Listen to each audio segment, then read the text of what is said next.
The committee will come to order. Welcome and thank you for joining today's hearing entitled A Review of the Animal Agriculture Stakeholders. After brief opening remarks, members will receive testimony from our witnesses today, and then the hearing will be open to questions. In consultation with ranking member and pursuant to Rule 11E, I want to make members of the subcommittee aware that other members of the full committee may join us today. A quick opening statement. Last month, we hosted the first hearing of the House Agriculture Committee Subcommittee on Livestock, Dairy, and Poultry in this 118th Congress. As a fifth-generation Kansan, having grown up on my family farm and having spent thousands of hours on a tractor, combine, and riding pens doctoring sick cattle, I understand the grit, tenacity, and courage that it takes to make a living in agriculture. I represent the big first district of Kansas, where ag producers sell about $10 billion worth of livestock, dairy, poultry, and products like beef, milk, and eggs every year. At our previous hearing, we heard from USDA officials about their work to protect the health of livestock in America. It is important that this subcommittee engage with USDA on that vital work. Equally important, however, is that we hear from those directly involved in the day-to-day business of feeding the world. From commodity growers to livestock producers, everyone represents a piece of the American agriculture picture. We are all in this together. We must remember that, for example, our commodity producers greatly benefit from a strong livestock sector as livestock consumes grain. The livestock industry benefits from the biofuels industry as that industry relies on them as an important feed source. Agriculture is interdependent and interconnected, and that's important for this subcommittee and the full committee to understand. A few weeks ago, Chairman Thompson and I hosted a food and agriculture listening session in a wheat field near Gypsum, Kansas, which is almost exactly the center part of the state of Kansas. More than 150 farmers, ranchers, and ag producers came together to talk about the next farm bill. There's a good chance that today's witnesses will highlight many of the same priorities raised by livestock producers within Chairman Thompson and I while we were in Kansas. Disaster programs and risk management tools, research, trade promotion, and animal health research like what we will see at the National Bio and Agri-Defense Facility opening in Manhattan, Kansas later this month. I'm eager to continue learning about whether existing programs need to be tweaked or enhanced to ensure producer success. I'm also interested in hearing more about what producers do not want in this next farm bill. As time has taught us, even if well-intended, more legislation and regulation often is not the answer. Unfortunately, producers know well that what can happen to the farm when the government gets in the way. I'm especially concerned with the Biden administration's false narrative about the protein sector's contribution to the skyrocketing cost of food in America. The administration's continued push for a set of controversial packers and stockyards rules, and more recently, the disappointing Supreme Court decision to uphold Proposition 12, which opens the door to unthinkable, unscientific regulatory overreach against all producers. I'm looking forward to a productive conversation on these issues and a variety of others highlighted in your testimony, and I'm excited to work together on solutions that benefit the whole industry. With that, I'd now like to welcome the distinguished ranking member and my good friend, the gentleman from California, Mr. Costa, for any opening remarks that he would like to make. Thank you, Mr. Chairman. Good morning to each and every one of you, and it's nice to have the chair of the full House Ag Committee here as well and other members as we set the table, so to speak, literally and figuratively, for the reauthorization of the Farm Bill this year. As we all know, the incredible productivity that American agriculture does every day, day in and day out, is the envy of the world. No one produces more cost-effective food that ends up on America's dinner table than American farmers, ranchers, dairymen, and women. And with farm workers who are a critical part of that partnership. And therefore, it's important that this subcommittee, Mr. Chairman, as you have stated in your own comments, focus on the issues that are key to the subcommittee. And while livestock may not have its own title, we know it's critical in providing protein for America. As I like to say, food is a national security issue. And the witnesses that we have here at our table this morning reflect a diverse set of constituencies that understand that food is a national security issue. And so we've had a lot of challenges in recent years with the pandemic, We've had disruptions in our supply chain that have led to incredibly difficult circumstances. I, for one, did not understand when we saw the impacts of, as an example, America's pork industry, that 70% of Americans, let me rephrase this, 70% of the bacon and pork bellies for Americans are consumed in restaurants. I never thought about that, you know? I mean, and so all of a sudden you close restaurants, and my gosh, you have a real disruption. Well, we have recently seen a gradual increase in cattle prices for small producers. I think it's critical that we take lessons from the pandemic and ensure that livestock operations can continue to remain viable during economic downturns. I think that's critical. And we ensure that there is security and stability. I'm happy to work with members, as I always have, on a bipartisan effort through the number of farm bills that we are working on. This is my 4th farm bill reauthorization. And the stakeholders obviously are key, as the chairman noted, that we listen to what has worked and, just as importantly, what hasn't worked as we contemplate the next 5 years to set American farm policy in place. As a third-generation farmer, I know the effectiveness of many of the programs in the 12 titles, and that the importance that we maintain the bipartisanship. In California, as we all like to boast about our own states, but in California, obviously leading the agricultural state of the nation, we do a great deal in producing agricultural products at the farm gate last year, over $51 billion. $3 billion of that was in products that deal with cattle and calves. $7.4 billion was in the dairy industry, which we produce 20% of all the milk products in America. So programs such as the Livestock Indemnity Program, otherwise known as LIP, the Livestock Forage Program, otherwise known as LFP, don't get as much attention as others, but they are essential tools for our producers, especially as we see impacts from climate change that lead to more and more extreme weather. I think many of you know that we've had extreme droughts in the West. In California, it was dry, dry, dry. We prayed for rain. I guess we prayed really good, because the last 4 months it's been biblical. It's been biblical in the amount of rain and snow that we've had in California. And now we have floods. So, you know, it's one extreme or another. That's part of the root causes of climate change. So we need to support our producers to navigate the fallout from weather patterns that will continue to change, whether you're in the West, Midwest, or the South, or the Northeast. We heard last month from Undersecretary Moffett on animal health programs, which are critical tools to maintaining a safe and secure food supply. It's real important, I think, that we reauthorize those tools for stakeholders, such as the witnesses who will testify today. We want to hear from you and from the comments and the experiences your constituency have. So thank you, Mr. Chairman.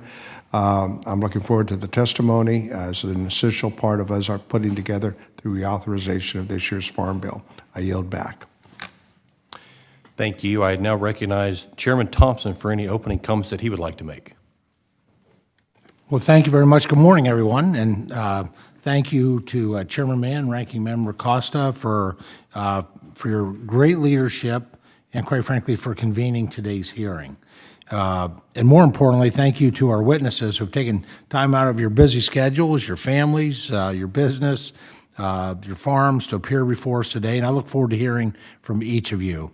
As a fellow Pennsylvanian, I am especially proud to have Ms. Lori Hubbard representing not only the sheep industry, but the Keystone State on today's panel. Lori, thank you for doing that. As Mr. Mann, Chairman Mann noted in a statement, my colleagues and I have had the opportunity to hear from a wide variety of livestock stakeholders in our travels all across this country. But given the size and diversity of the livestock industry, I'm glad that we're making time for a deeper dive into the issues facing the industry's various segments. Especially as we head into the Farm Bill, we need a full picture of on the ground, or quite frankly, in the pasture conditions, and an honest assessment of what is and isn't working to ensure that we appropriately arm producers with the tools they need for success in the coming years. And with the impending expiration of the Livestock Mandatory Reporting Program, or LMR, I also look forward to your thoughts on any necessary programmatic changes and the possibility of a multi-year reauthorization to provide longer-term certainty. And just as much, I want to hear your priorities for inclusion in the upcoming legislation. Sometimes I know it is even more important that Congress understand what you want kept out and why. So I also welcome your expertise and wisdom on avoiding legislative pitfalls as we navigate this process. Speaking of pitfalls, the livestock and protein processing sectors are no strangers to unwarranted regulatory assault. And I'd like to insert for the record and request unanimous consent to insert a recent Wall Street Journal op-ed entitled "Big Meat Conspiracy Theory Unravels." So request unanimous consent to submit that. So approved. This article articulates how the Biden administration simply got it wrong when pointing the finger at the packing industry for food inflation. In addition to the administration's continued blame game with the industry, I remain concerned with the administration's insistence on contentious packers and stockyards regulations and a lack of certainty regarding our pork and poultry processors' ability to efficiently operate at speeds proven safe and reliable for decades. So now there's been some recent, at least in the poultry area, some recent, I think, support from USDA. And I believe in giving credit where credit's due. I just hope for more of that as we look at the state of processing. I appreciate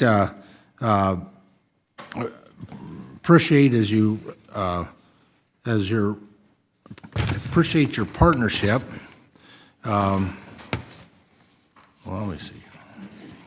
Well, I appreciate your partnership as we continue to explore potential solutions to these and a variety of other issues that will surely be highlighted in today's discussion. Thank you. With that, I yield back. Thank you. The chair requests that other members submit their opening statements for the record so the witnesses may begin their testimony and to ensure that there's ample time for questions.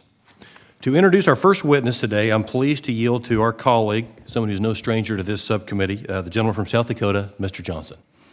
Mr. Chairman, thank you, and it is an honor that today's panel is bookended by South Dakotans. We first have Todd Wilkinson, who is the president of the National Cattlemen's Beef Association.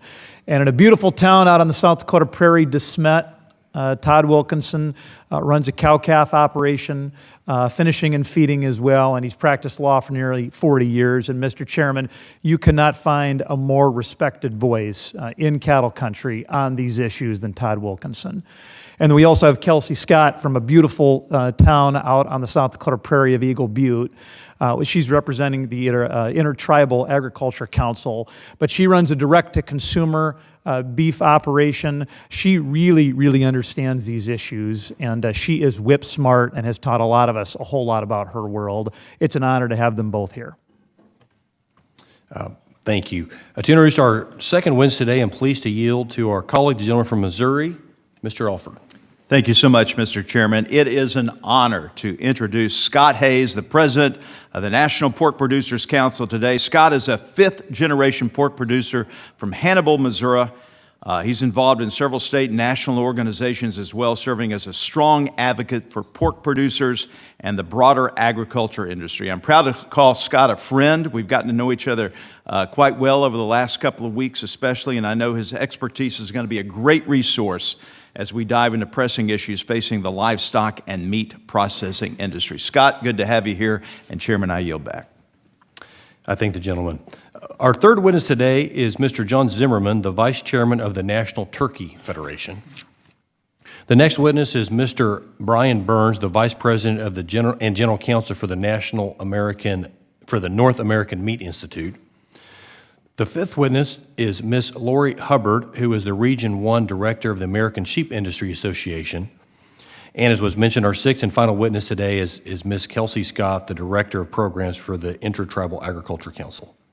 Thank you all for our witnesses for joining us today. We will now proceed with your testimony. You will each have 5 minutes. The timer in front of you will count down to 0, at which time your time will be expired. Mr. Wilkinson, please begin when you are ready. Chairman Mann, Ranking Member Costa, and members of the subcommittee, on behalf of America's cattle producers, thank you for inviting me to provide an update on the state of the U.S. cattle industry.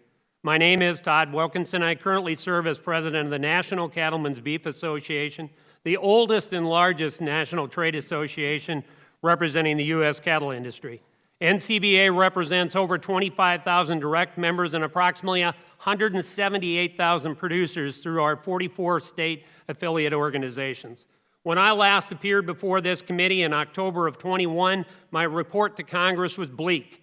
Prices were low and cattle were substantially backlogged across the supply chain.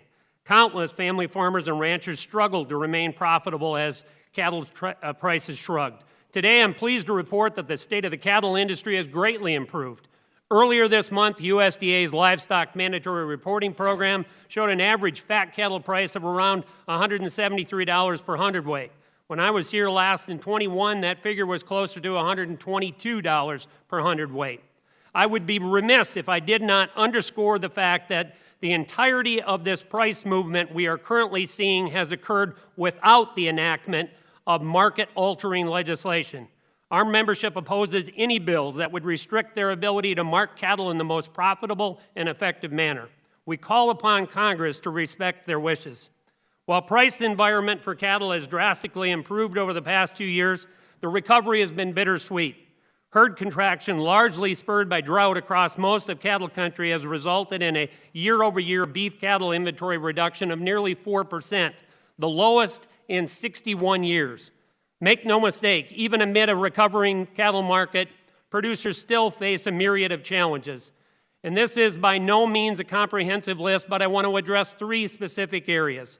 First, animal disease preparedness. NCBA calls on Congress to fully fund 3 critical animal health components in the Farm Bill: the National Animal Vaccine and Veterinary Countermeasures Bank, the National Animal Disease Preparedness and Responsive Program, and the National Animal Health Laboratory Network, collectively referred to as the three-legged stool. The U.S. must be prepared to deal with disasters like a foot and mouth disease outbreak, as economic consequences would be in the tens of billions of dollars. We simply cannot afford to do nothing. In this case, an ounce of prevention is truly worth more than a pound of cure, and NCBA calls on Congress to robustly fund the three-legged stool. Second, USDA's proposed forthcoming packers and stockers rules. Yet again, USDA is attempting to unilaterally expand its authority under the Packers and Stockers Act. We've seen this same playbook employed by USDA several times over the past 15 years. If finalized, these rules would upend decades of innovation in livestock marketing agreements and open the door to frivolous lawsuits.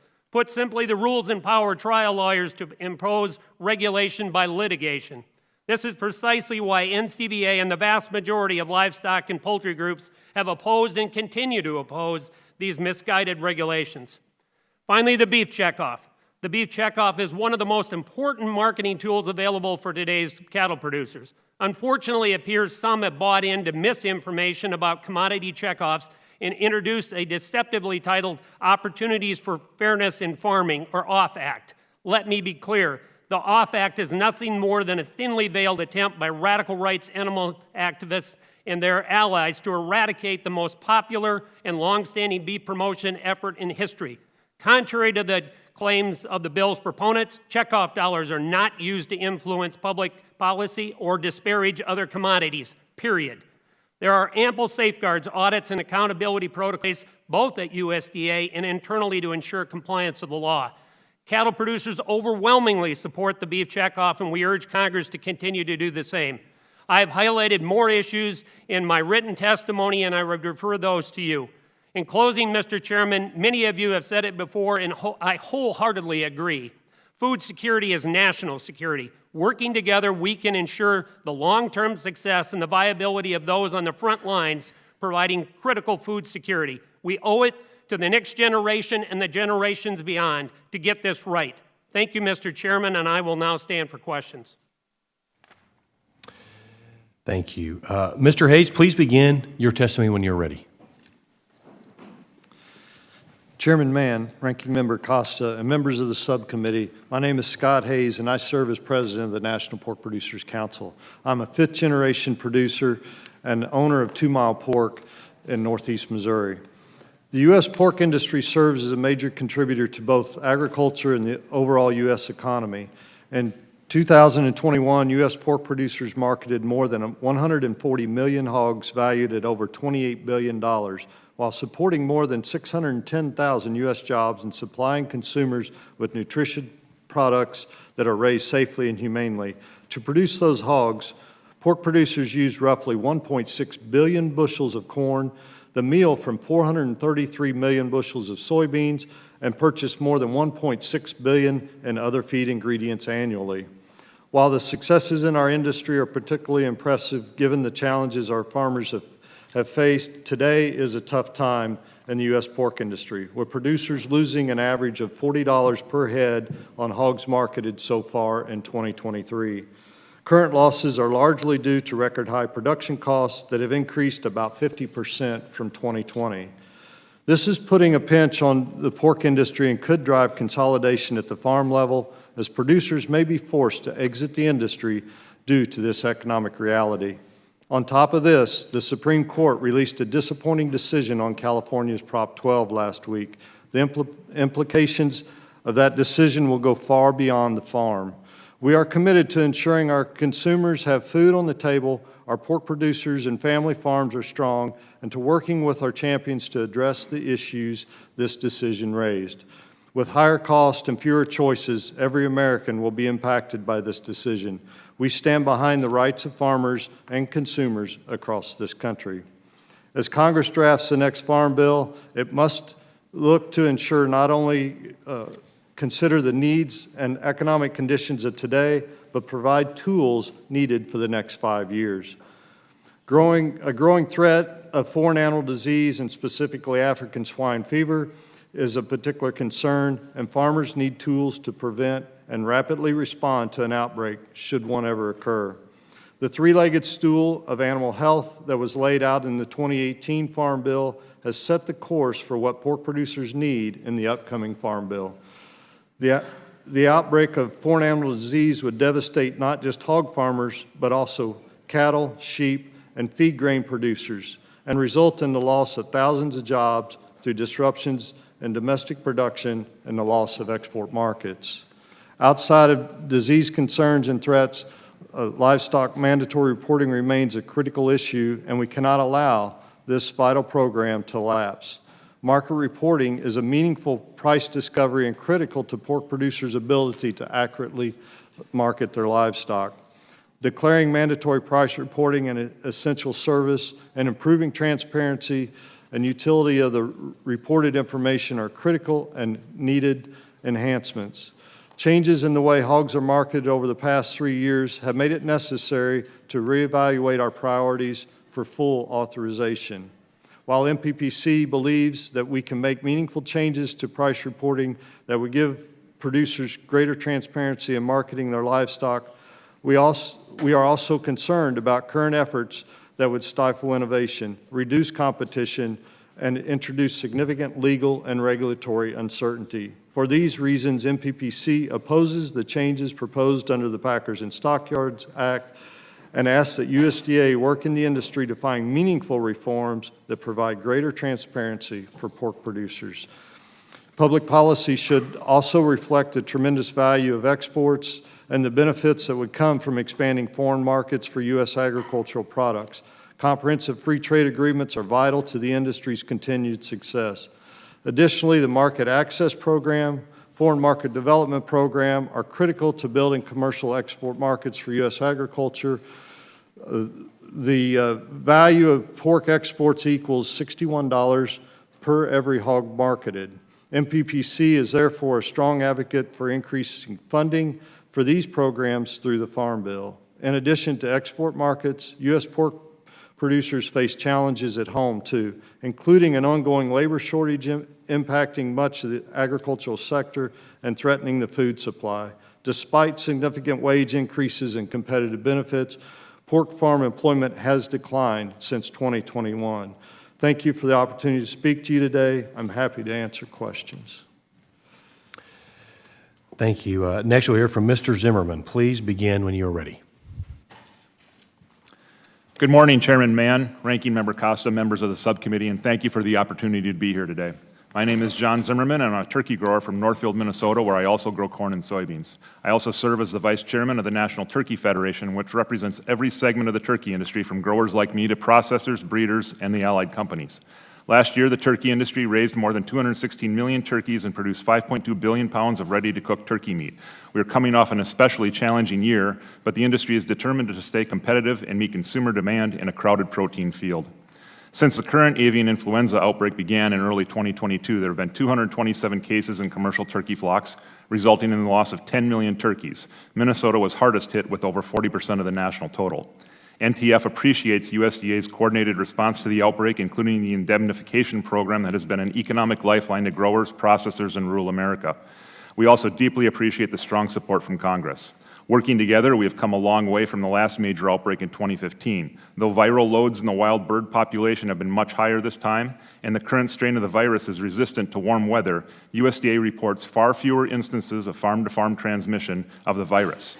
Biosecurity enhancements implemented during the last 7 years are working. The speed with which USDA deployed a coordinated response was impressive, and trade disruptions have been reduced. But we still have more to do.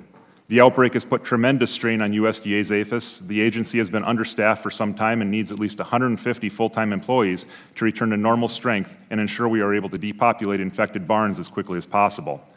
Results from APHIS's wild bird surveillance program provide a vital early warning system that helps the turkey industry take timely action to slow the introduction and spread of the virus, and we need Congress's continued support.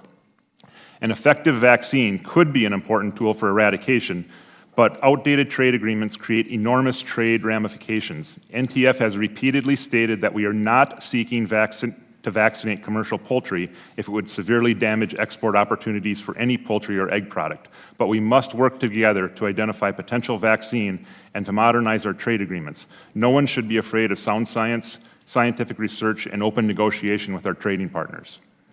Indemnity payments have been a vital tool in this battle. It does not cover all grower losses, but they provide a vital economic lifeline. APHIS has begun paying higher indemnities for breeders and organic turkeys, and we hope Congress will support expanding this approach to other special categories, including no antibiotics ever turkeys and grandparent and great-grandparent breeder stock. The upcoming Farm Bill can play an important role in battling HPAI. The 2018 Farm Bill created a strong program to combat foreign animal diseases by establishing a 3-tier animal disease program with mandatory funding, and legislation is being introduced in the House and Senate this week to highlight the 3-tiered program, and we urge everyone here to co-sponsor the bill, and we look forward to continuing our work together on the upcoming Farm Bill. These are not our only challenges, and I would like to touch on a few more. CO2 is essential in turkey production as a stunning agent and as a way to safely cool products in our plants. But CO2 prices have soared, and suppliers have invoked force majeure numerous times because of CO2 shortages.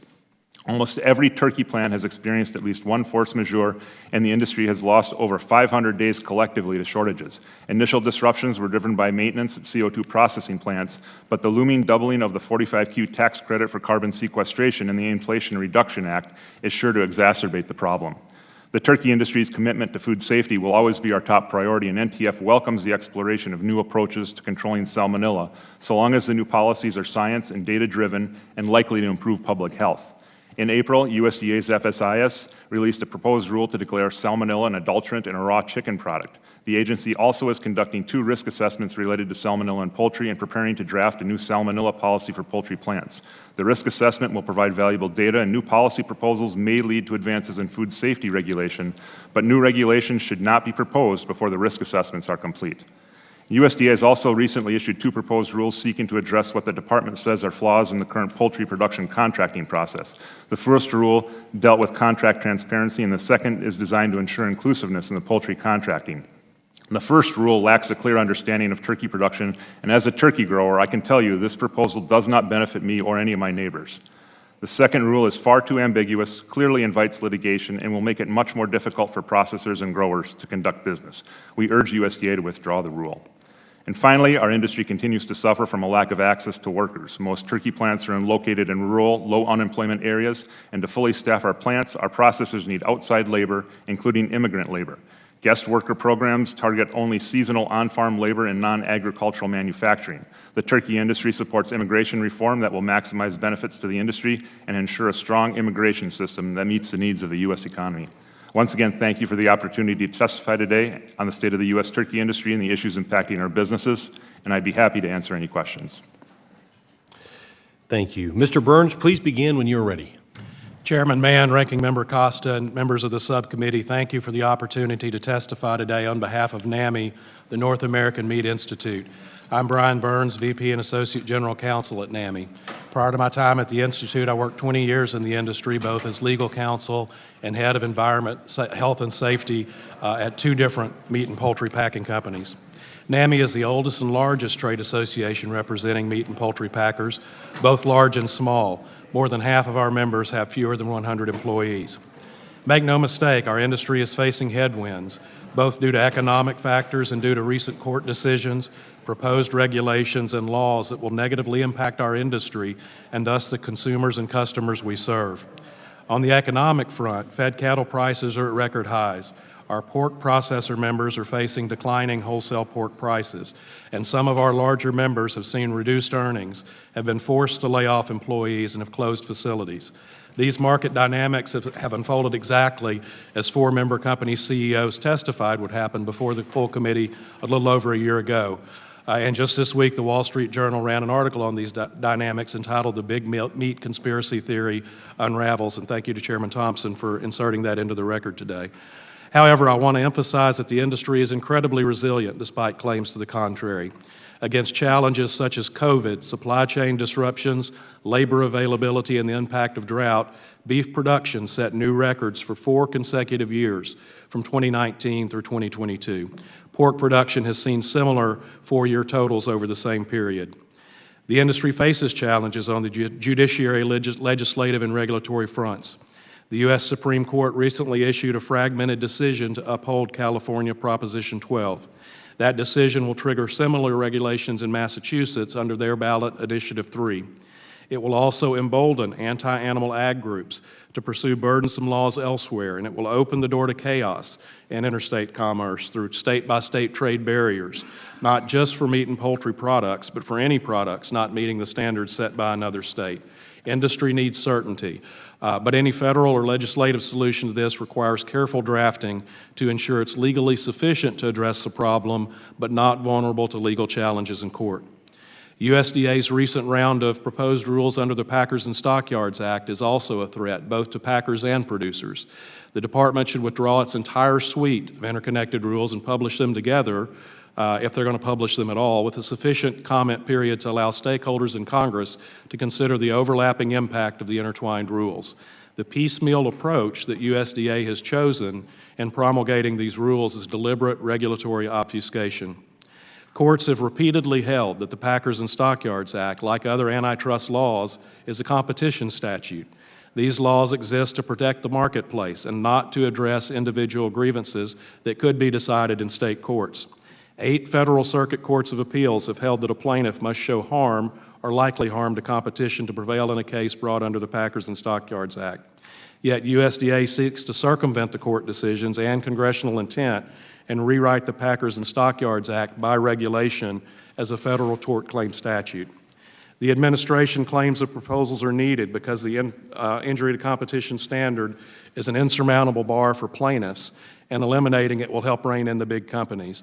However, the small family-owned poultry company I once worked for suffered a $14.5 million verdict in a Packers and Stockyards case that was decided under the injury to competition standard. That amount was large enough to drive that company to the verge of bankruptcy, and the result was that that company is now owned by an owner outside the United States. Small and medium companies stand much to lose from large verdicts in these cases. The most pressing day-to-day need for the meat industry continues to be access to a reliable, stable workforce. We are pleased that Chairman Thompson plans to establish an agricultural workforce working group within the House Ag Committee. We urge the working group to consider the workforce needs of our industry as it deliberates. We aren't eligible currently for the H-2A program, even though we are the harvest stage of the agricultural process, and we're essential to the food supply. We would welcome the opportunity to be a part of the discussion so that a solution can be found that works for all of agriculture. Another key priority is reauthorization of LMR. Since 2020, Congress has extended LMR's 5-year authorizations through the appropriation process. NAMI has since 2019 and continues to support a clean 5-year reauthorization of LMR. The meat and poultry industry is a critical part of the agriculture industry. It provides an essential, nutritious component of Americans' diets. Thank you for the opportunity to testify today, and I look forward to answering your questions.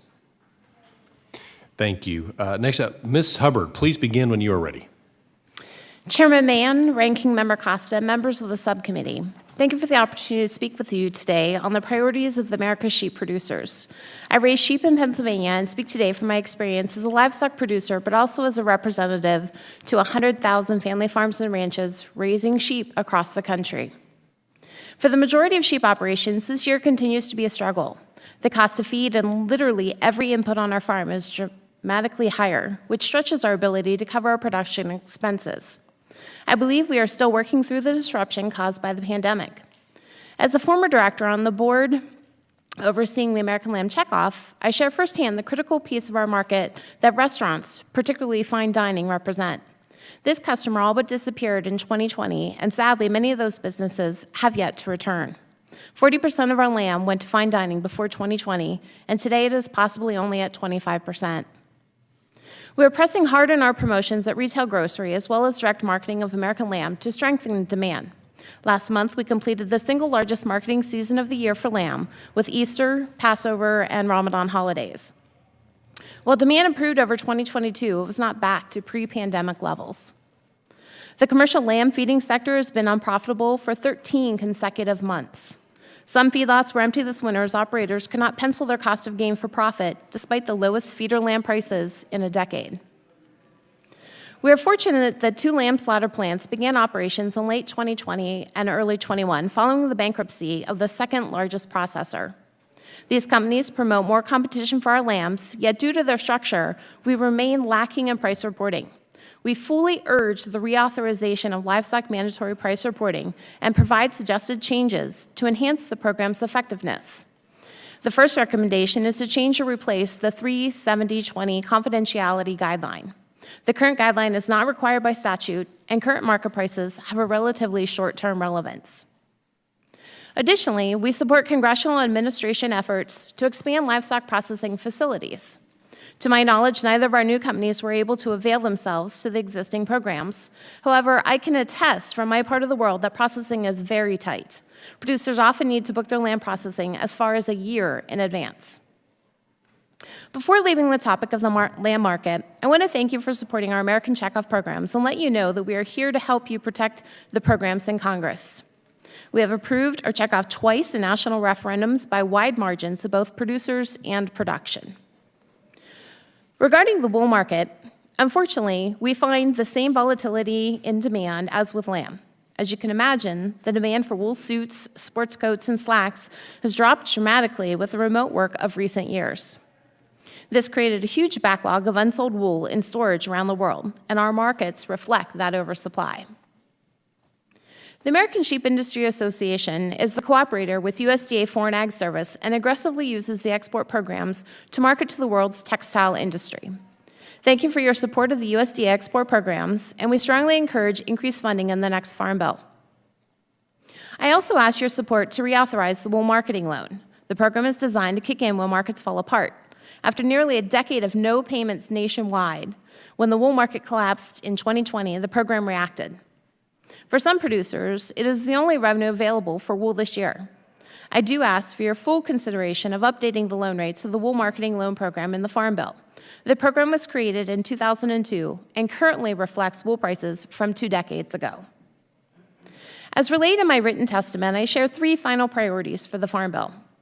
We join our colleagues today with strong support of the animal disease prevention and management programs established in the 2018 Farm Bill. The Wool Manufacturers Trust Fund of the 18 bill is critical to our industry and the customers for American wool. And finally, the Sheep Production and Marketing Grant Program proved invaluable to our industry, replacing the lamb processing plant lost in 2020 and the commercial wool testing laboratory, and we fully support reauthorization. Thank you very much. Thank you. Next, Ms. Scott, please begin when you're ready. He Hani Washte and Wopila, Chairman Mann, Ranking Member Costa, and members of the subcommittee.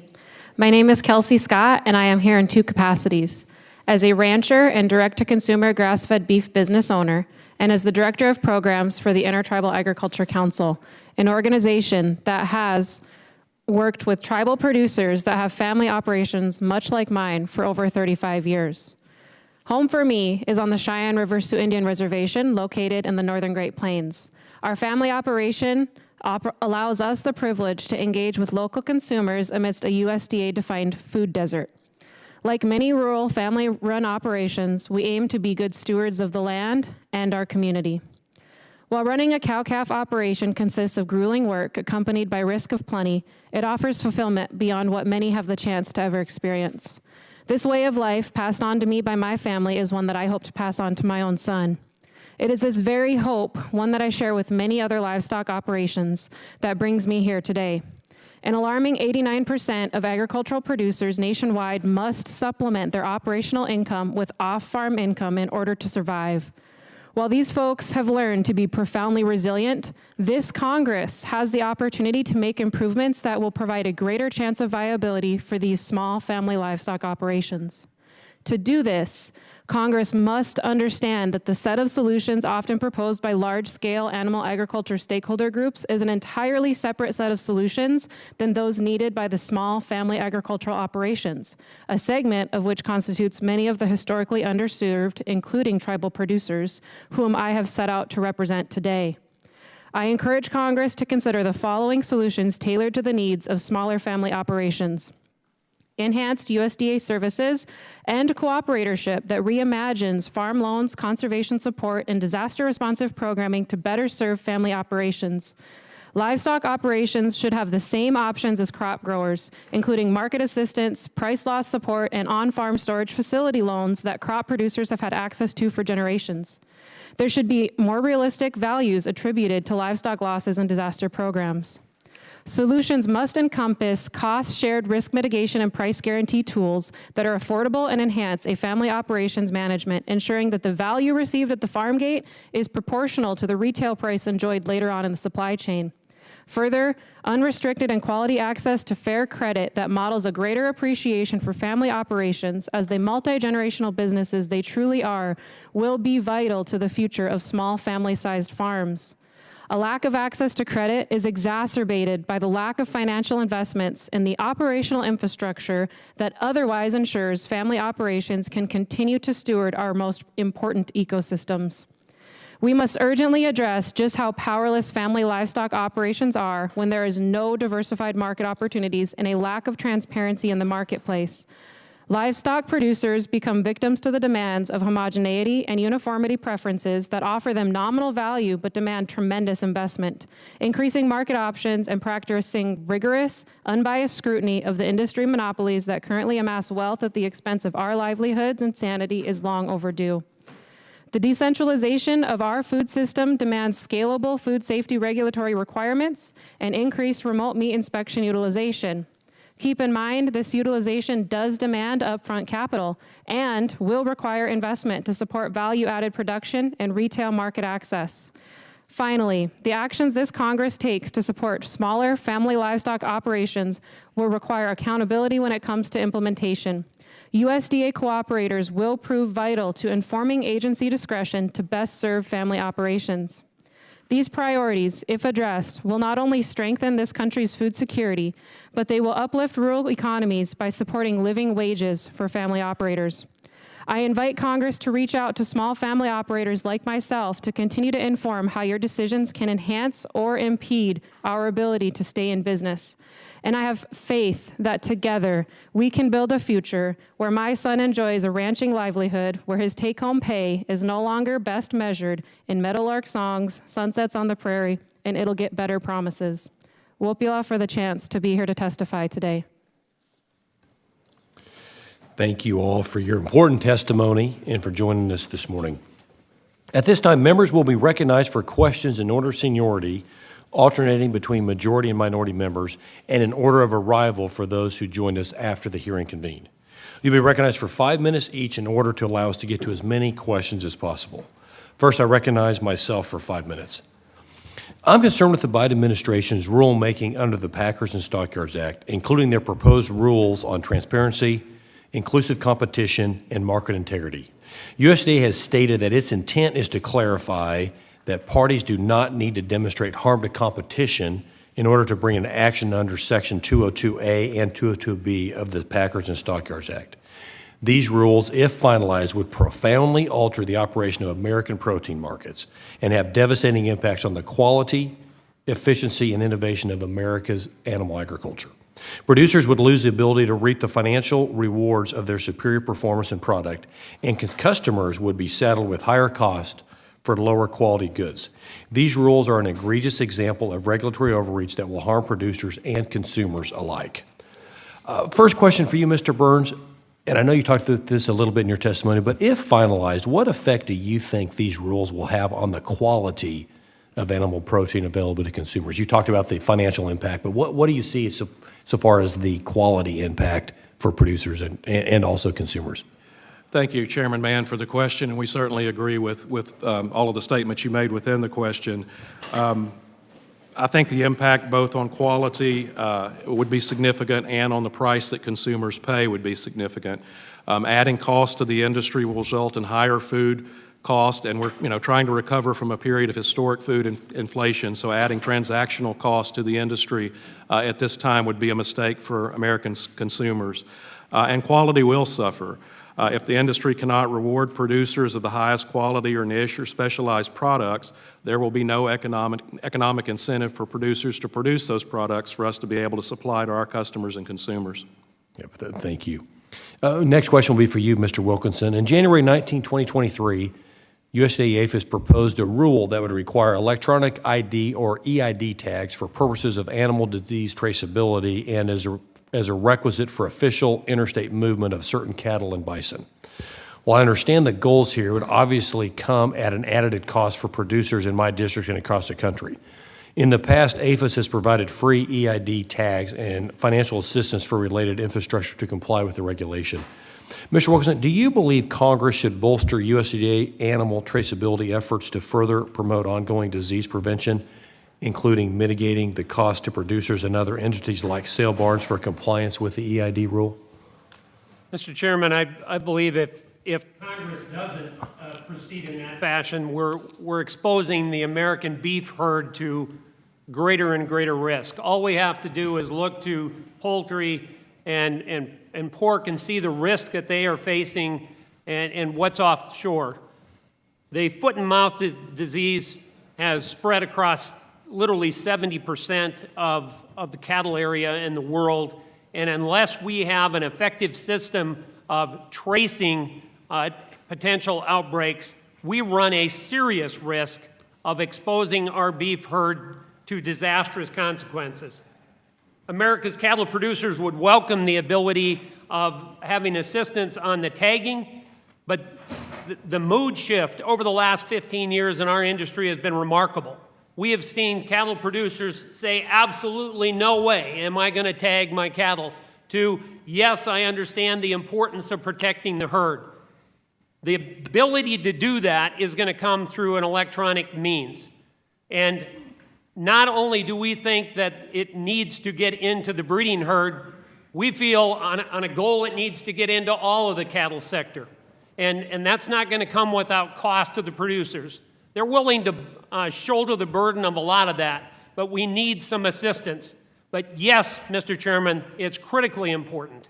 Great, thank you. Last question with the minute I have remaining. Mr. Hayes, we heard in Mr. Burns' testimony today that Proposition 12 ruling will embolden anti-animal agriculture groups to pursue ballot measures in other states and localities, which would open the door to chaos for not only meat products, but many other agriculture and manufactured products as well. Can you elaborate on how this decision sets a dangerous precedent for interstate commerce and its impact on your industry? Thank you for the question, sir. what California used was the way some production practices don't meet their moral standard. They had to pull the language on animal welfare. They had to pull the language on public safety because those were just not true. And so all they were left with was their moral standard. So this opens the door for anyone in any state to say something doesn't meet their moral standard, and they can start restricting it from coming from another state. Yeah. Thank you. I see my time's expired. Next, I recognize the gentleman from California, Mr. Costa, for 5 minutes. Thank you. I was interested to hear your reactions to the Supreme Court's decision regarding Prop 12 in California. It's been a challenge in California to adjust to it. There are a lot of decisions the Supreme Court makes that I don't support or agree with. I guess I'm wondering what your solution or alternative is. In California, we're, for better or worse, having to live with it and adjust to it. But it has been a challenge. But I want to move on.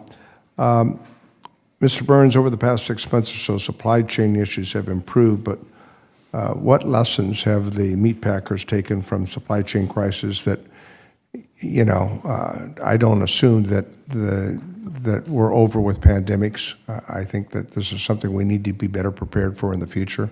So what lessons are there to learn from this? Well, I think that we have to be careful in terms of setting long-term policy based on black swan events. We do have to be prepared, but we have to be mindful of the fact that the last few years have been very unusual, and some of the dynamics that played into that were actually expected. From 2015 through 2020, the cattle herd expansion happened. We actually happened to roll into the pandemic with a very, very large record cattle herd. And that's not something that I think could have been predicted or anticipated. But no, I don't understand. But I've had family in the cattle business, and I think you have to be prepared for the unexpected. We've had pandemics historically throughout the world history. I think when we talk about perishables and supply chains, cold chains, I think those are areas that we can look to the future to better protect ourselves, don't you think? Well, one of the issues we ran into was, processing capacity. We really, as an industry, can't afford to overbuild and have excess capacity that sits idle outside of these unique events. That would be underutilized capacity, and it's just not a cost as an industry we can absorb. So yeah, there are opportunities throughout the supply chain to be better. But we need to be mindful of economic realities. There's all sorts of impacts. We've had our export ability, and I want to thank you for making reference to the market access program and others that have been very important. But we have products that we can compete in and ship into foreign markets, and we can't get consignment on containers, ships, and that's been a problem. And we've had internal problems with our domestic supply chain issues that relate to our freight capacity. Ms. Scott, there have been numerous USDA programs that have been rolled out that bring more processing online. Have you seen any benefit to these programs in your area? Absolutely. I think that especially in the communities where we've seen these most recent offerings, the extra capacity is realized as a community service. There is now access to local processing opportunities. Producers are able to diversify their income streams. Do you think we can improve on that on the Farm Bill? Absolutely. I think further investment in this space, as well as expanded accommodation for identifying where current processing capacity exists and being able to more robustly I think enhance for it. all of the witnesses, part of the struggle I'm having, I think many of us on the committee here as we reauthorize the Farm Bill, is that many of the titles here where we have popular programs, whether it's with EQIP or whether it's market access or whether it's in NRCS, are oversubscribed.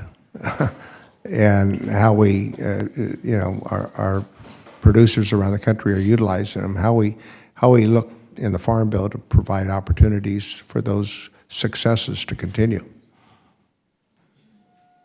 Any comments? Who were you addressing the comment to, sir? To whoever would like to respond.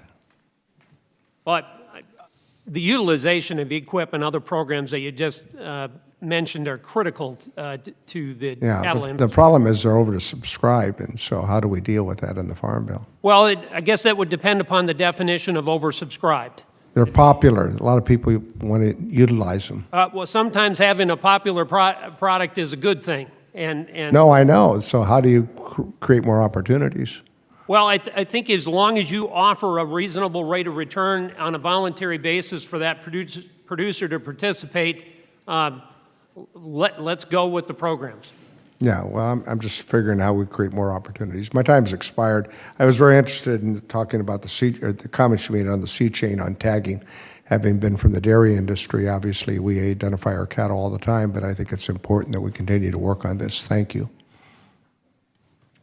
I now recognize the gentleman from Pennsylvania, the chairman of the full committee, Chairman Thompson. Thank you. And in response to my friend from California, I would say promoting the Sustains Act, or Sustains Law, which allows us to expand funding for conservation using private sector dollars. And there's a lot of interest out there. Ms. Hubbard, thank you again for being here. Can you elaborate on how consumer interest and sustainability is benefiting the sheep industry? Sure, that's a great question, and sustainability is key for the sheep industry. We have such a great story to tell from our animal stewardship, the conservation, the passion that we put into raising of our products, both meat and wool. The industry is currently working on supporting further research so we can fine-tune those messagings that we can get out into the consumer. That's great. You know, I think, from my understanding, the sheep industry is struggling with access to animal drugs. And is the federal government responsive to those concerns? Right now, drug manufacturers, it's just not profitable for them to produce for our industry being so small.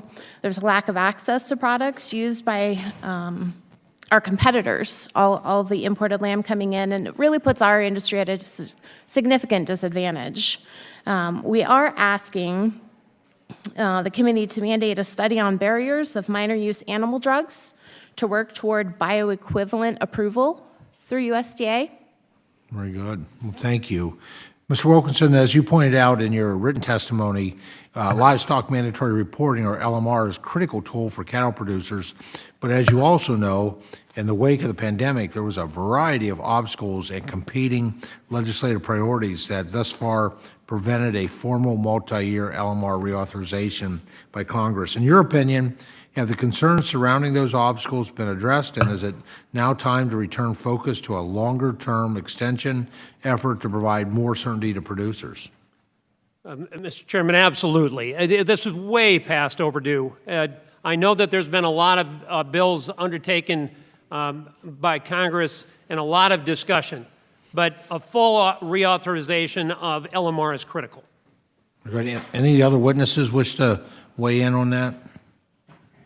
Just one comment. We support and have supported since 2019 a full reauthorization. We would ask that it be freestanding legislation, not tied to other pieces of legislation. We think it's a successful program and important enough that it needs its own freestanding bill. Thanks, Mr. Burns. Any others? If not, I'll move on to my next question from Mr. Hayes. As you know, in March, the Department of Agriculture announced an extension of their time-limited trial allowing eligible new swine slaughter inspection systems, or NSIS, pork packing plants to operate at higher speeds through the end of November as the department continues to collect a variety of data that relates to worker safety. From a producer perspective, can you talk about the importance of this trial and the need for a permanent solution? Yes, Mr. Chairman, the line speed issue is very critical to pork producers. We run very close on capacity when it comes to getting pigs harvested. So any change in the amount of pigs we can harvest per day has a great impact on the market price of pigs.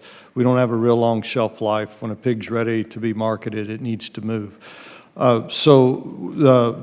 We've been testing this for a number of years. It's been proven safe for workers, safe for health, human health, and we'd certainly like to see the line speeds, the new rules that were proposed a number of years ago in place permanently on line speeds. But we do appreciate the pilot program. We appreciate that they're continuing the line speeds as they continue to study it, but we would appreciate a permanent solution. Absolutely. Mr. Zimmerman, the ongoing highly pathogenic avian influenza outbreak has been devastating to poultry producers in the U.S.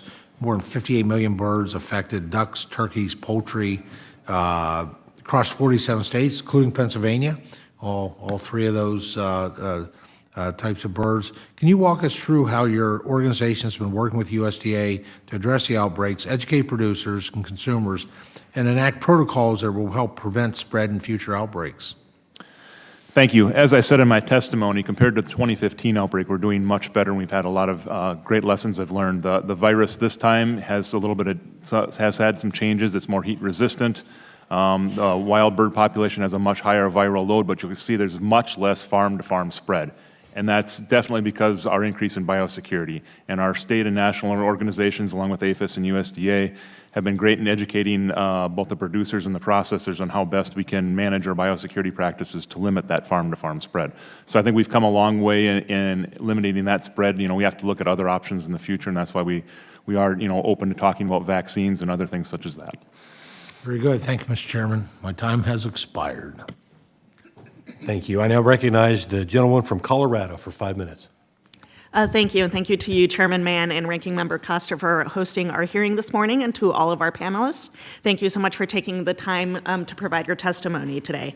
It is difficult to overstate the importance of livestock in Colorado. 66% of the state's over $7 billion in agricultural cash receipts can be attributed to livestock. So I'm very grateful to hear from you all this morning on your stakeholder priorities. While our number one agricultural commodity is cattle, Colorado's market sheep and lambs rank second in the nation, and Colorado wool production ranks fourth. In recent years, the lamb industry, like others farmers and ranchers, have faced unprecedented volatility and drastic price swings. However, American lamb producers do not have a futures market or active insurance products to help hedge against these price swings. So, Ms. Hubbard, you go into this somewhat in your testimony, but what would you recommend risk management in the lamb industry look like to provide a stronger safety net for our producers and our wool growers? It's really crucial when we're talking about risk management that we work on that mandatory price reporting. That's where all of our formula prices, our contract prices, we have a growing non-traditional markets across the country, especially in the East, but it is growing across the country. And that unfortunately isn't captured within that price reporting.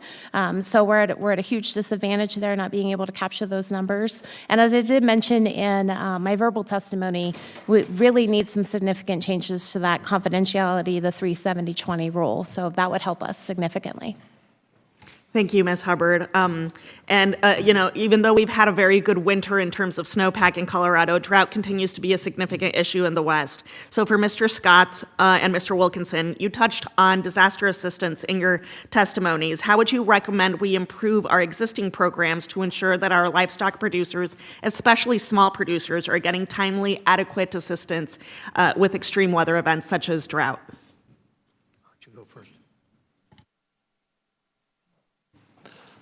I'm sorry, I thought you were addressing Mrs. Scott.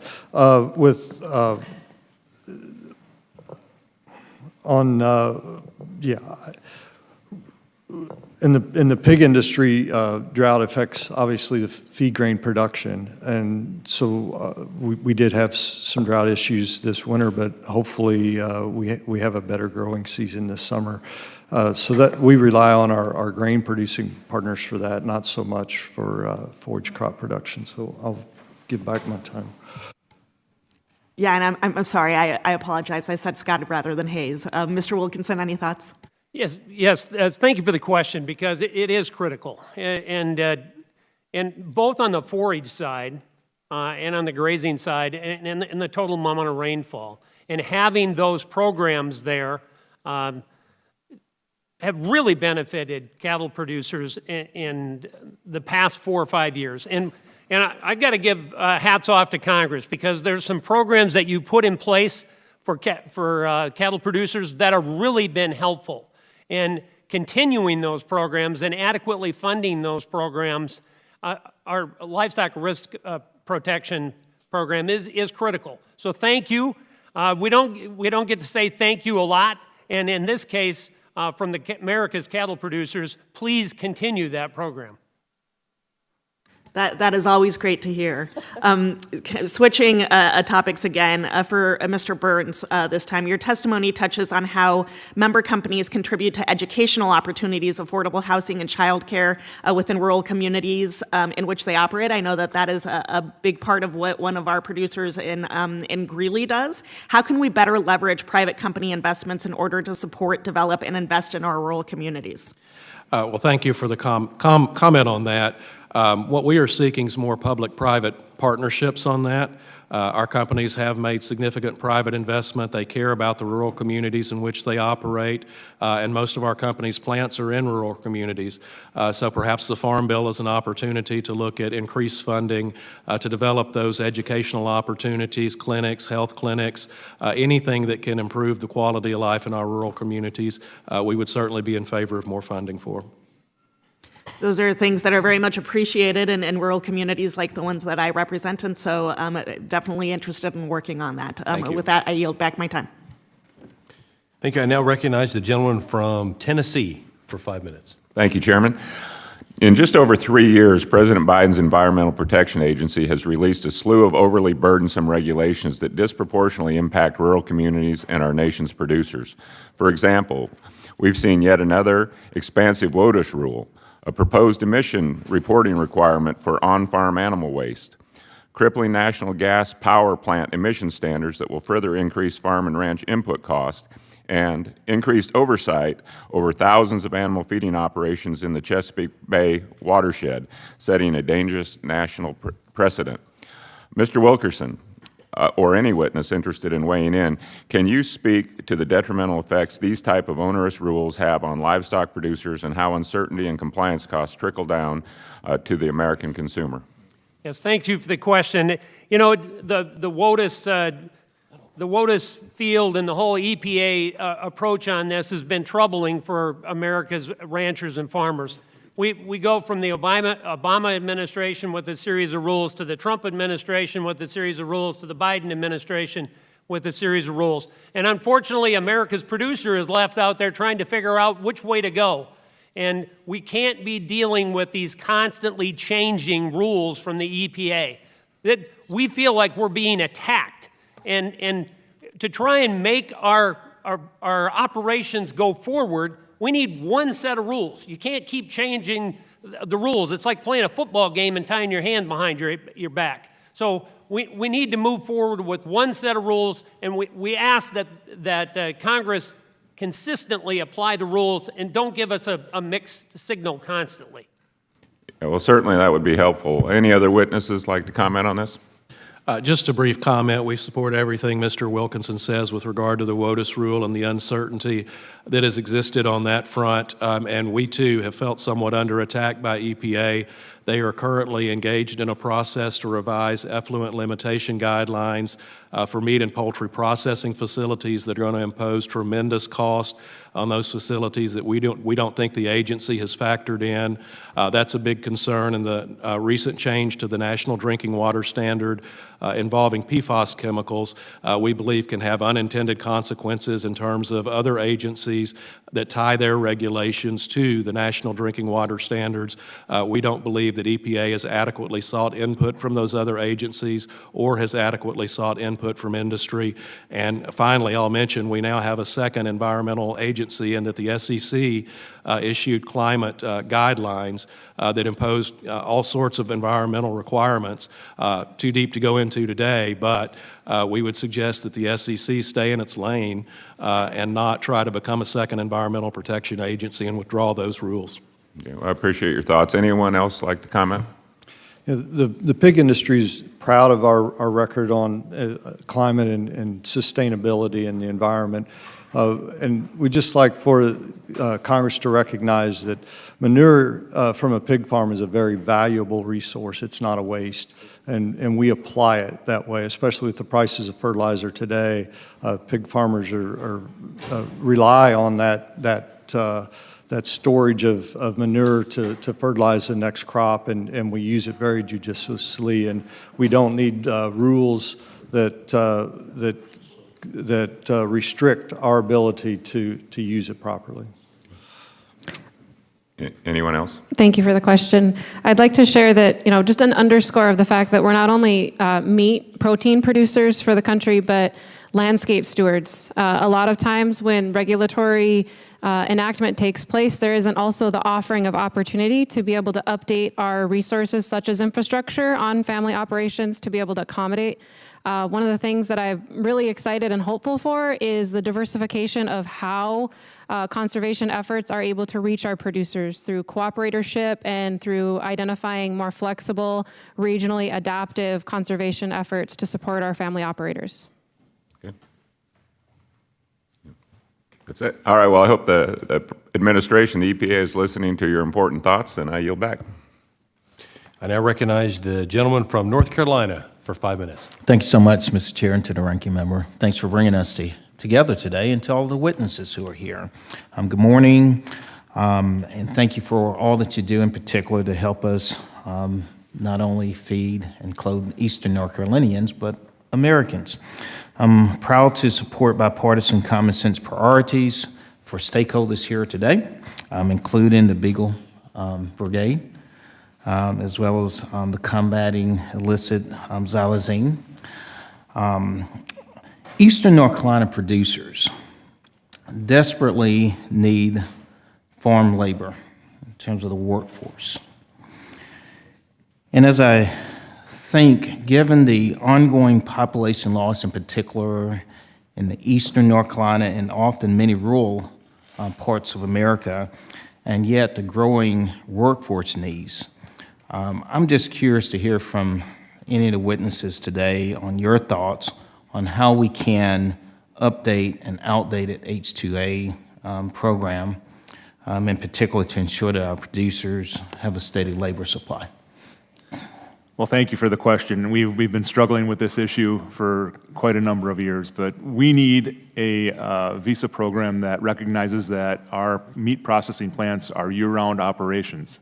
The current programs are for seasonal workers, and we just don't fit into that mold. So we need some sort of visa program that recognizes that we need that labor force year-round. Would be the greatest change we could have. And I know it's a very contentious issue, but all our plants are struggling with 15 to 20% shortages in labor right now, and that affects me on the farm all the way through the processing plant. I took 3 years to find help for my farm, and I finally did find a person, but we can't operate successfully with this shortage of labor. Yeah. Yes, sir. The pig industry has the same issue with labor. The pig farms are year-round. So we need a visa program that provides year-round labor. In the rural areas where pig farms are at, unemployment is at 3% or less. And coupled with that is an aging population and a shrinking family size. So it's just, the labor's just not available. We pay very competitive wages. We provide good benefits. The people just aren't there. So we need a visa program that works for our industry the way it works. Yeah. And reform to the H-2A program seems to be a common sense approach to fixing that. Let me ask, what other potential reforms would you consider putting on the table that goes beyond just the year-round program? One of the programs that has been successful for us is the TN visa program through the NAFTA. An improvement in that would, currently a TN visa worker can bring their family up with them, but the family members are not allowed to work. So it would certainly help our rural areas if those family members could take some type of job in our rural community. Maybe it's not on the farm, maybe it's helping in our schools or working in our restaurants or whatever, part-time work. Just be able to do some work in our small communities that would free up labor for the farms, because our rural communities are hurting for labor across the board. We're seeing reduced services in our communities, and obviously seeing technology. You know, we have to order our own cheeseburger now like everybody else. Thank you. At least you're ordering a cheeseburger. With bacon. If I could, just briefly, I'd like to echo everything my colleagues said, but also remind everyone that the same issues apply within the plants, and the processing capacity is essential. We need year-round workers. Okay. Well, I do appreciate, those comments today. I'm very concerned and interested in how we deal with our workforce. So thank you for that. And we're getting close, Mr. Chair, to lunchtime, and that cheeseburger sounds pretty good. Therefore, I yield back. Bacon, yeah, bring me one, please. Thank you. I now recognize the gentleman from Mississippi for 5 minutes. I'm all about cheeseburgers. Mr. Wilkinson, in your testimony, you mentioned how CSP funding primarily goes to row crop producers. However, in my home state of Mississippi, we have seen a tremendous amount of interest and contract enrollment by our livestock producers, in particular our beef cattle producers. That is why I've authored a bill to restore CSP back to the 2014 Farm Bill level of $9 billion, as opposed to the 2018 authorized levels of $3.9 billion. My proposal increases CSP by repurposing dollars in the Inflation Reduction Act for conservation programs and reduces the burdensome environmental CSP IRA barriers to entry for producers created by the Biden administration. Can I get a commitment from you to work with me and my staff to look at this bill? And can you also elaborate on the value and the importance of voluntary incentive-based conservation programs such as CSP in the Farm Bill? Congressman, I think your last part of your question hits the nail on the head. Voluntary program is the solution, and absolutely the cattle industry is behind moving that idea forward. The idea of producers getting to select what they want to get involved in and then getting behind it with both feet, that's why you get things accomplished. Not a mandate, but a voluntary basis, and I absolutely hearken to your comments.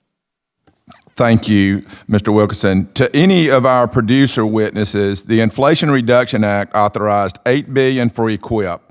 However, the law removed the existing requirement that at least 50% of EQIP funding support livestock producers. How does this impact livestock producers' fair consideration for receiving contracts through the funding?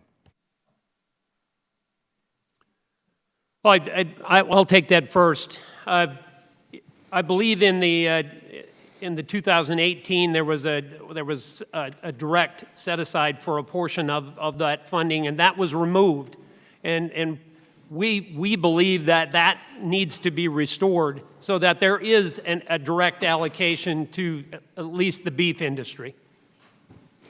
I might add, I believe that EQIP funding supports livestock infrastructure development that other USDA offerings leaves livestock producers out of. And so I think it is critical to be able to have a set aside specific to animal agriculture to utilize the tools that offer greater opportunity, expanded practices, eligibility, as well as allowable participation. There are some programs right now that after a certain amount of years within the contract, you're no longer eligible to qualify for those practices as a livestock producer. And I don't think that's fair when you compare against some of the crop producers' access to programming year after year. Thank you. And I now yield the balance of my time to Mr. Bacon. Thank you. First of all, I appreciate Mr. Wilkinson's comments on WOTUS. The farmers and ranchers are angry as can be in Nebraska about this new change in the rule. I think whatever support the administration had in our farm area and ranch land has been undermined. Also appreciate the comments on the foot and mouth disease. That was an initiative I brought forward in the last Farm Bill. I'm so proud of the progress that we've made. I have one question for Mr. Hayes. What is the status of the African swine fever? Are you seeing the risks and threats going up? Are we making progress? Thank you. Yeah, the status is it continues to move around the world. It's the only place that we have it in the Western Hemisphere is the Dominican Republic and Haiti, with really no hopes of cleaning it up, at least in Haiti. So it's going to be a threat there for a long time, and that's just too close to our shores. So,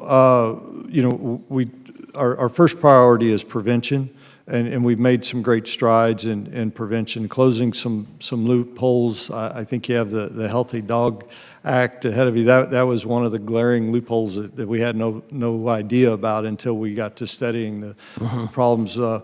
Made some big strides in identifying how long the virus can live in products that come to us from positive countries, and now we're storing those products at the coast for that period of time before they even move in to where the livestock's at. But beyond prevention, and the Beagle Brigade is huge for prevention. We're so proud of that program and what they're doing, and any expansion of that would be great, because an accidental introduction of disease is probably the most likely course that it would come in. We need to do some work on feral swine. But after prevention, preparedness is huge. If we do get the disease in this country, then we have to get our arms around it quickly. We have to get it stamped out. If it moves across this country, especially if it gets in the feral swine herd, it would be very, very difficult to ever clean up. Thank you. I appreciate your feedback, and Mr. Chairman, thank you. Thank you, Mr. Baking, for your questions to the pork industry. Seems fitting. Well, now. I was asked today what my favorite steak is. Bacon wrap steak. There you go. Next, I'll recognize the gentlewoman from Hawaii for 5 minutes. Thank you very much. Obviously, we're all very hungry and looking forward to lunch now. Thank you to the panel for being here. I just returned recently from a trip back home to our 2nd Congressional District in Hawaii. There, I flew to 5 islands in 5 days and met with agriculture, ranchers, farmers, producers, stakeholders, and some of our most rural and remote communities in our country. During a very candid roundtable with our Hawaii Cattlemen's Council, they shared with me the real struggles and harsh realities that they face. Some spoke openly about the ability for them to maintain a way of life that goes back generations for them, being able to pass that on to their children, and how hopes were harsh as to that potential reality. Access to water, labor shortages, a lack of local processing capacity and inspectors, transportation costs. We ship and fly cows, as some of you know, thousands of miles away to be finished and processed in the continental United States. There's actually a plane that sits at the Kona airport that only flies cows for finishing. And having more than 90% of cattle from Hawaii sent to the continent for processing, only to come back to our islands more expensive than mainland or foreign beef for local consumption, is not sustainable from a food security, business, or environmental perspective. Furthermore, because of the limited processing capacity in Hawaii, processing fees can be more than 4 times what they may be in the continental United States. Ms. Scott, how can we increase access to mobile processing and small-scale processors in rural and remote communities through USDA programs? And what steps can the USDA take to improve access to inspection services for producers in remote communities? And how can we encourage scalable food safety regulatory requirements that may assist in smaller scaling processing? Thank you very much for the question, and I empathize with what the producers that you met with shared. The rural communities of Indian country face similar challenges. There's estimations that the meat in some of our grocery stores that could have been raised right out the back door actually has traveled 1,200 miles in order to be in our grocery store shelves, available for purchase by our tribal members. I think that, one of the things as small operators, we maintain predominantly closed cattle herds. We're able to utilize NRCS equipped cost sharing for cross fences, so we don't have cross herd contamination. We have all of these opportunities to mitigate potential for foodborne illnesses on farm. And if we had a more direct access to processing capacity right there locally, there would be regulatory concerns that we wouldn't necessarily have to encumber in the development of that more localized food system offering. In order for us as an operation to be able to produce at that direct-to-consumer scale, though, we had to plan out 12 to 24 months in advance to get on the books. So increased processing capacity is essential.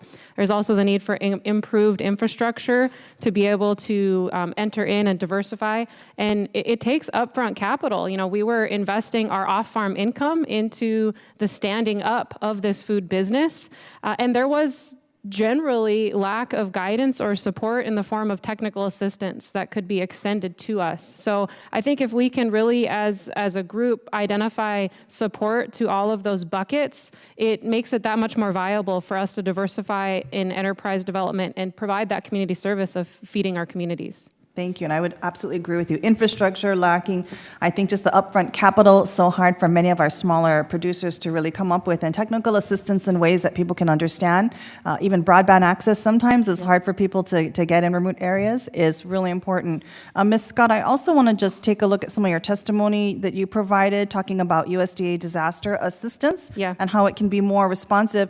Do existing programs adequately meet the needs of small producers, and can you talk a bit more about what changes could be made at USDA to tailor the programs to family farmers and ranchers? In particular, I'm looking at the pricing index and how it does not fully compensate for production loss and cash flow issues many small family farms may face as they wait for assistance to arrive. Thank you very much for that question. I think one of the glaring realities is that the pricing index for my cow's calf is based on that calf's age or valuation at the time of loss. Only if it's above an allowable expectation for loss within my herd will I qualify for compensation. The issue being that my cow then falls out of production. So it's not just the loss of that production, it's the entire reproducing unit that my business has taken a hit on. And while that calf may have been born at that age, there has been investment up through the entire gestation of that animal's carrying of that offspring, and so that investment has already been made, but I'm not able to realize the value in being able to grow that calf all the way to the sale. And so figuring out how we can increase and access a more equitable valuation is crucial. Thank you very much. And as you know, this becomes a go, no-go situation for many of our farmers and ranchers. Thank you, Mr. Chair. I yield back my time. Thank you. I now recognize the gentleman from Alabama for 5 minutes. Thank you, Mr. Chairman, and thank you for our panel of witnesses for being here today. In Alabama's 2nd District, we represent cattlemen and broad swaths of the poultry industry. So disease outbreaks, overregulation in the industry, obviously labor shortages and supply chain bottlenecks make it difficult for my districts to survive sometime and to do business necessarily profitable. So we also have a lot of birds, Mr. Zimmerman, and so and I don't know if you know, I'm actually a poultry science major from Auburn, so I understand some of this industry pretty well, but I'm a little rusty. It's been a few years, but if you could, would you please explain the need for research and investment in poultry industry to combat these high paths we hear about? I'm sorry, the research investment? Yes, just explain the need for that, if you will. Well, it's been a coordinated effort between the state organizations, our national organizations, USDA, APHIS, and we've learned by experience, obviously. The 2015 outbreak has taught us tremendously, and the epidemiological studies that USDA did in the 2015 outbreak showed us what we needed to improve on, and that was biosecurity. And we did that, and we saw the results in that with very much decreased farm-to-farm spread in the 2022 outbreak that we were currently going through. Unfortunately, we're dealing with viruses and they tend to mutate, so we're constantly learning and constantly have to change our strategy and how to deal with this. I think we've come a long way with biosecurity, but we need to look at other things, and right now with the high viral load in the wild bird population, a lot of studying needs to occur to figure out, why do these birds have a higher viral load and why are they living while our domestic birds are dying from this virus, and what can we do to live with a wild bird population that seems to have endemic high-path avian influenza in their system. In the future, we talk about vaccines, and as I said in my testimony, we want to make sure, I think all the poultry groups are in agreement on this, that we will not pursue a vaccine until the trade issues are taken care of, and that there'll be no damage to our trade partners or trade agreements if we start to vaccinate. So research needs to occur on a vaccine. Hopefully we can differentiate between a wild strain and a domestic vaccinated strain, and then just how we would go about vaccinating the birds, whether it be small areas to stamp out an outbreak or a wider vaccination strategy. So I think vaccination is our primary research goal for the near future. Thank you. I didn't realize that it was in the wild populations. I had no idea that it was pretty prevalent there. So. It's incredibly prevalent. I mean, the waterfowl, the ducks and the geese are our primary enemies. If I take my 8-year-old son to Disney World, we'll cross to the other side of the street if Donald Duck comes down the road. We do not want to go anywhere near That's those. also a good excuse to go duck hunting too, though, Mr. Zimmerman. Oh, No? Okay.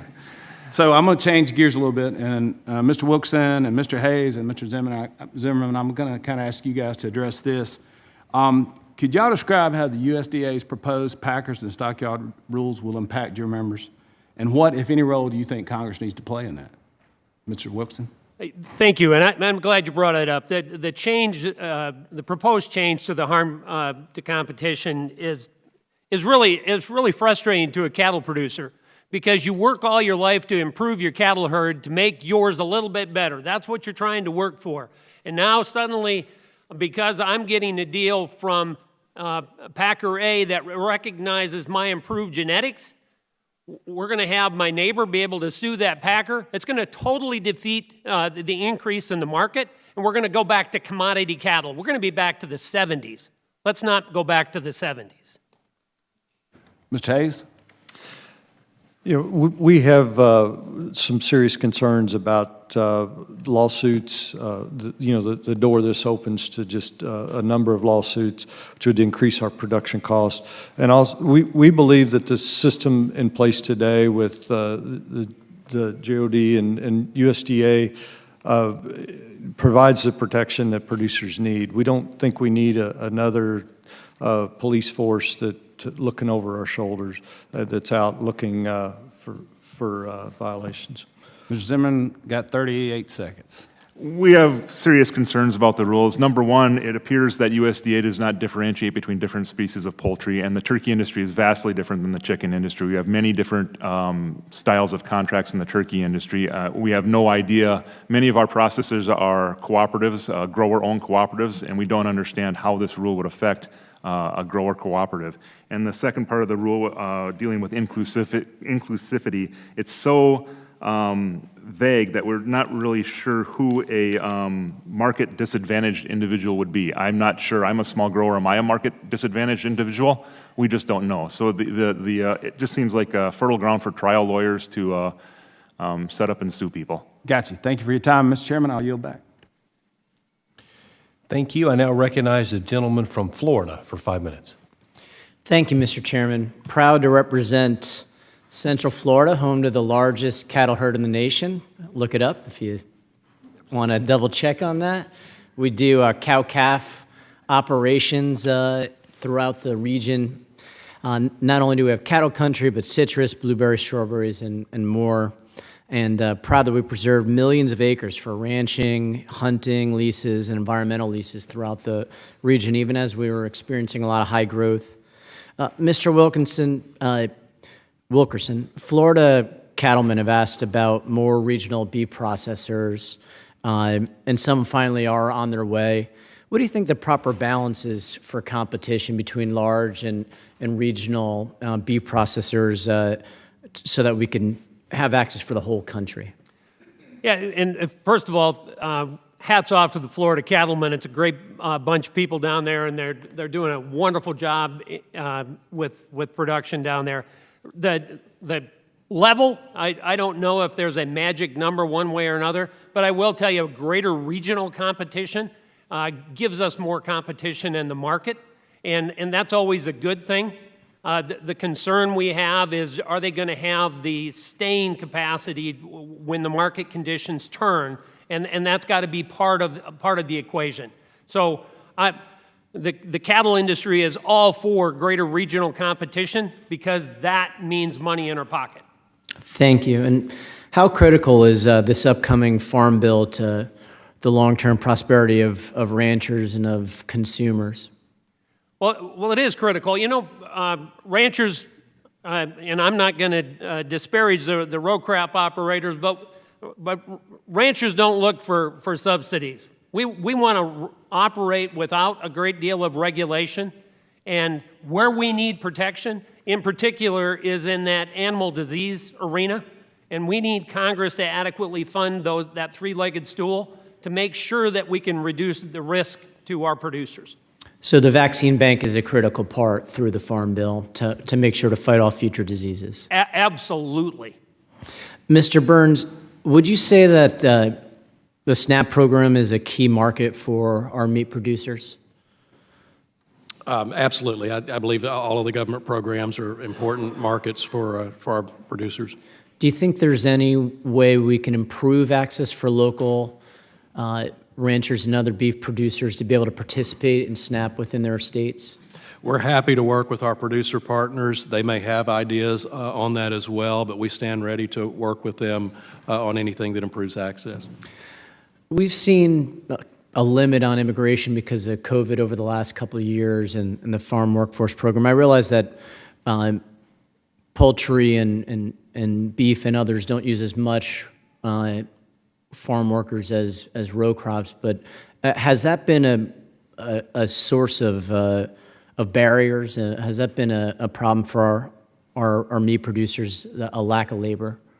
I would say prior to the pandemic, lack of labor was our biggest day-to-day issue. During the pandemic, it got worse, and it's not really fully rebounded.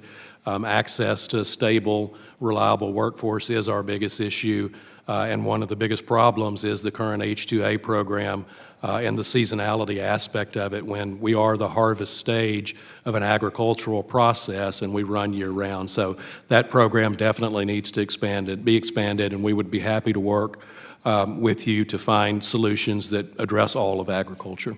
And I'm glad you mentioned that year-round issue because I hear it a lot from our local cattlemen that it's not a row crop that comes out and then you need people for next year, which is why we had worked together on the Farm Workforce Modernization Act to create these 5-year visas where people can go and come back, obviously lawful immigration. So something I'm happy to continue to work on.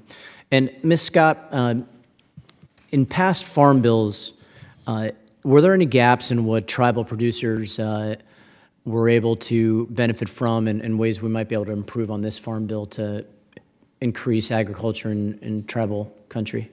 Yeah, absolutely. Thank you for the question. I think it comes down to offering of opportunities. What can livestock producers in Indian country actually qualify for, or what programs are designed specifically to reach their unique set of needs, which is often different. It often is needing to access some of the programming that was accessed by their non-tribal counterparts decades ago.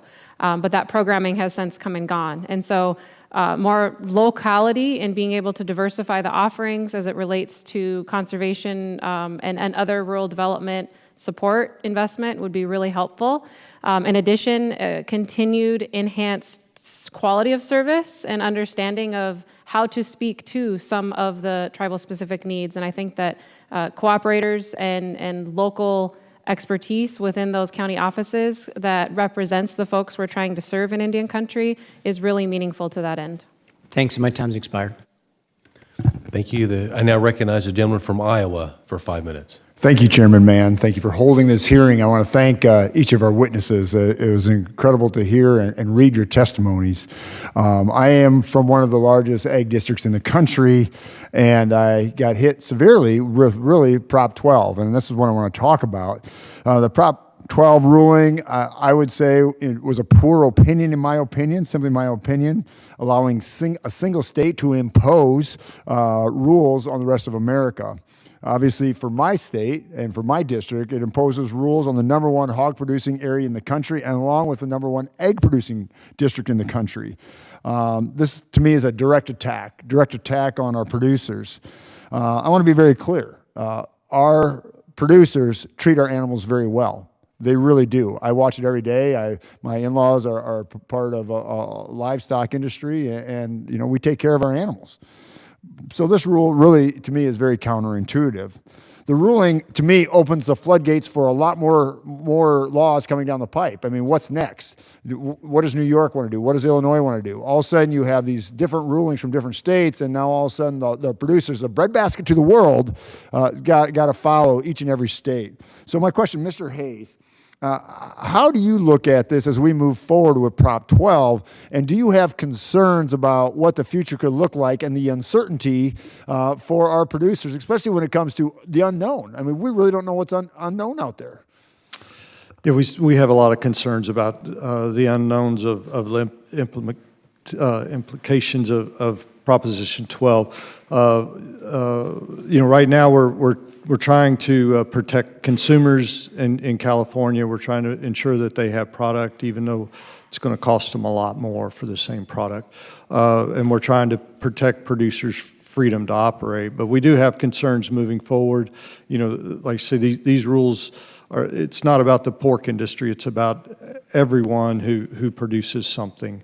And then it's also about being able to comply with so many different rules. I mean, I guess in theory we could have 50 different markets in this country if each state adopts its own rules. And that would just be devastating to every industry, as far as being able to produce for those small markets and then segregate the product to go into them. Yeah, and that's what I'm afraid of. I mean, you literally could have 50 different rules for every producer. And it blows me away that we have interstate commerce, and yet the Supreme Court went down this path. Being the #1 producer of hogs and eggs, now all of a sudden it's going to cost millions of dollars for each producer to retrofit to get this done. And it concerns me not only with hogs and cattle, or hogs and eggs, but where does it go from here? I mean, cattle, you name it, and it's all touchy, feel-good stuff. Well, let that chicken walk around a little. Let that pig, they have no idea. They've never spent time on a farm. I guarantee it. We as farmers or as producers, we understand what it means to take care of an animal. We really do. And it just slays me to have California saying, Iowa, this is what you got to do, and we know best. And you know what? They don't grow hogs in California, or even eggs. They don't have eggs. Why? Because they're so burdensome. It's just a frustration point for me. I want to talk a little bit about the export market. Obviously, we want to grow our export market, and unfortunately, our administration is doing a very poor job. It's like pushing a rope. I mean, we haven't had any free trade agreements in the last several years under this administration. But that's not what I want to talk about. I want to talk about cold chain storage. Again, when you start talking about pork, when you start talking about other commodities that have to be refrigerated, to get into the export space, especially in developing countries, we need more cold chain storage. Mr. Hayes, sorry to hit you again, but can you talk about the importance of developing infrastructure like cold chain storage, and what that would mean to grow our pork exports and other egg exports? Yes, so obviously we need adequate storage to be able to put together orders to ship out of the country. I'm not sure I'm the best to speak on this, but I know the amount of product across the board in the meat industry is growing in storage, and the storage capacity certainly could be an issue. Absolutely. Thanks for the comments. I got 12 seconds left. I just want to quick note this. You think about Prop 12, you think about waters of the U.S., you think about the lack of exports. I mean, this is just crushing our producers in the breadbasket to our nation, to the world. And it's all because of this administration. Thank you. I yield back. I think I now recognize the gentleman from Connecticut for 5 minutes. I'm a lady. Gentlelady from Connecticut for 5 minutes. Thank you, Mr. Chairman. And thank you, Ranking Member Costa, for holding this hearing, and to the witnesses today. Thank you so much for being here. In Connecticut, dairy cows make up most of the animal agriculture. As of January 2023, there were 18,500 cows in the state compared to just 4,500 beef cattle and 2,800 hogs. In the 5th District, 94% of operations are family farms, and 92% have less than $100,000 in sales value. Ms. Scott, in your testimony, you highlighted the ways in which agriculture policy often overlooks small farms. South Dakota and Connecticut are very different, but our small family farms face similar challenges. Producers in my district know how important it is to keep operations resilient. They are the leaders in climate resilience, but the assistance offered by the Farm Bill is often depleted before they have a chance to access it. My question to you, Ms. Scott, in your testimony, you spoke about your ancestors' stewardship of a robust, resilient prairie ecosystem. How does climate change threaten those generations of work, and what support can this Farm Bill provide to ensure that small family farms can survive the worsening impacts of climate change? Thank you very much for the question. I want to underscore some of the reasons why I believe that there is a shortage of young folks coming up in, and this growing age gap relates back to how hard it is for family operations to grow their own children into being the next generation of farmers and ranchers to help to steward these landscapes. And I think we need to address that so that we can stop seeing that disruption and so that it is feasible for our own children to imagine themselves making a livable career operating on the land.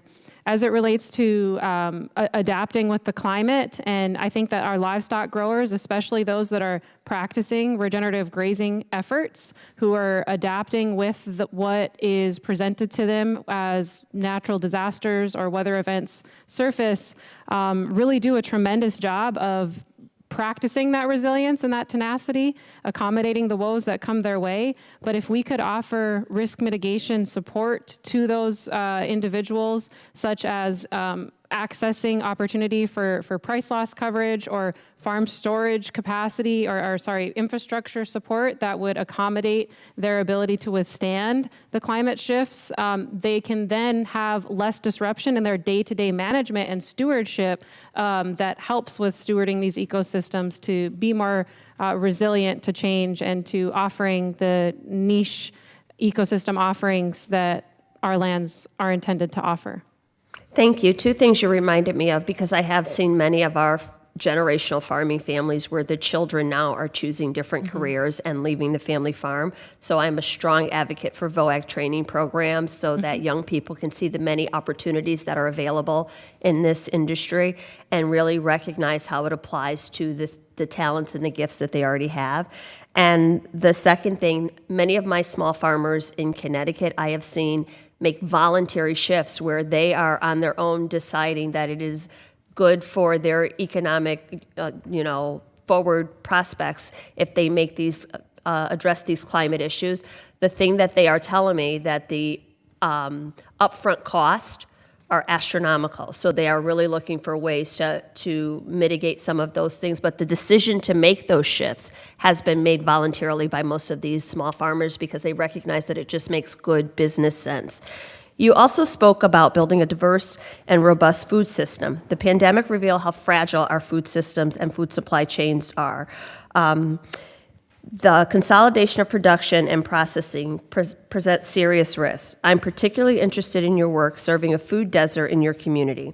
The USDA's meat and poultry processing expansion programs can increase capacity to support small farmers and create more resilient local food systems.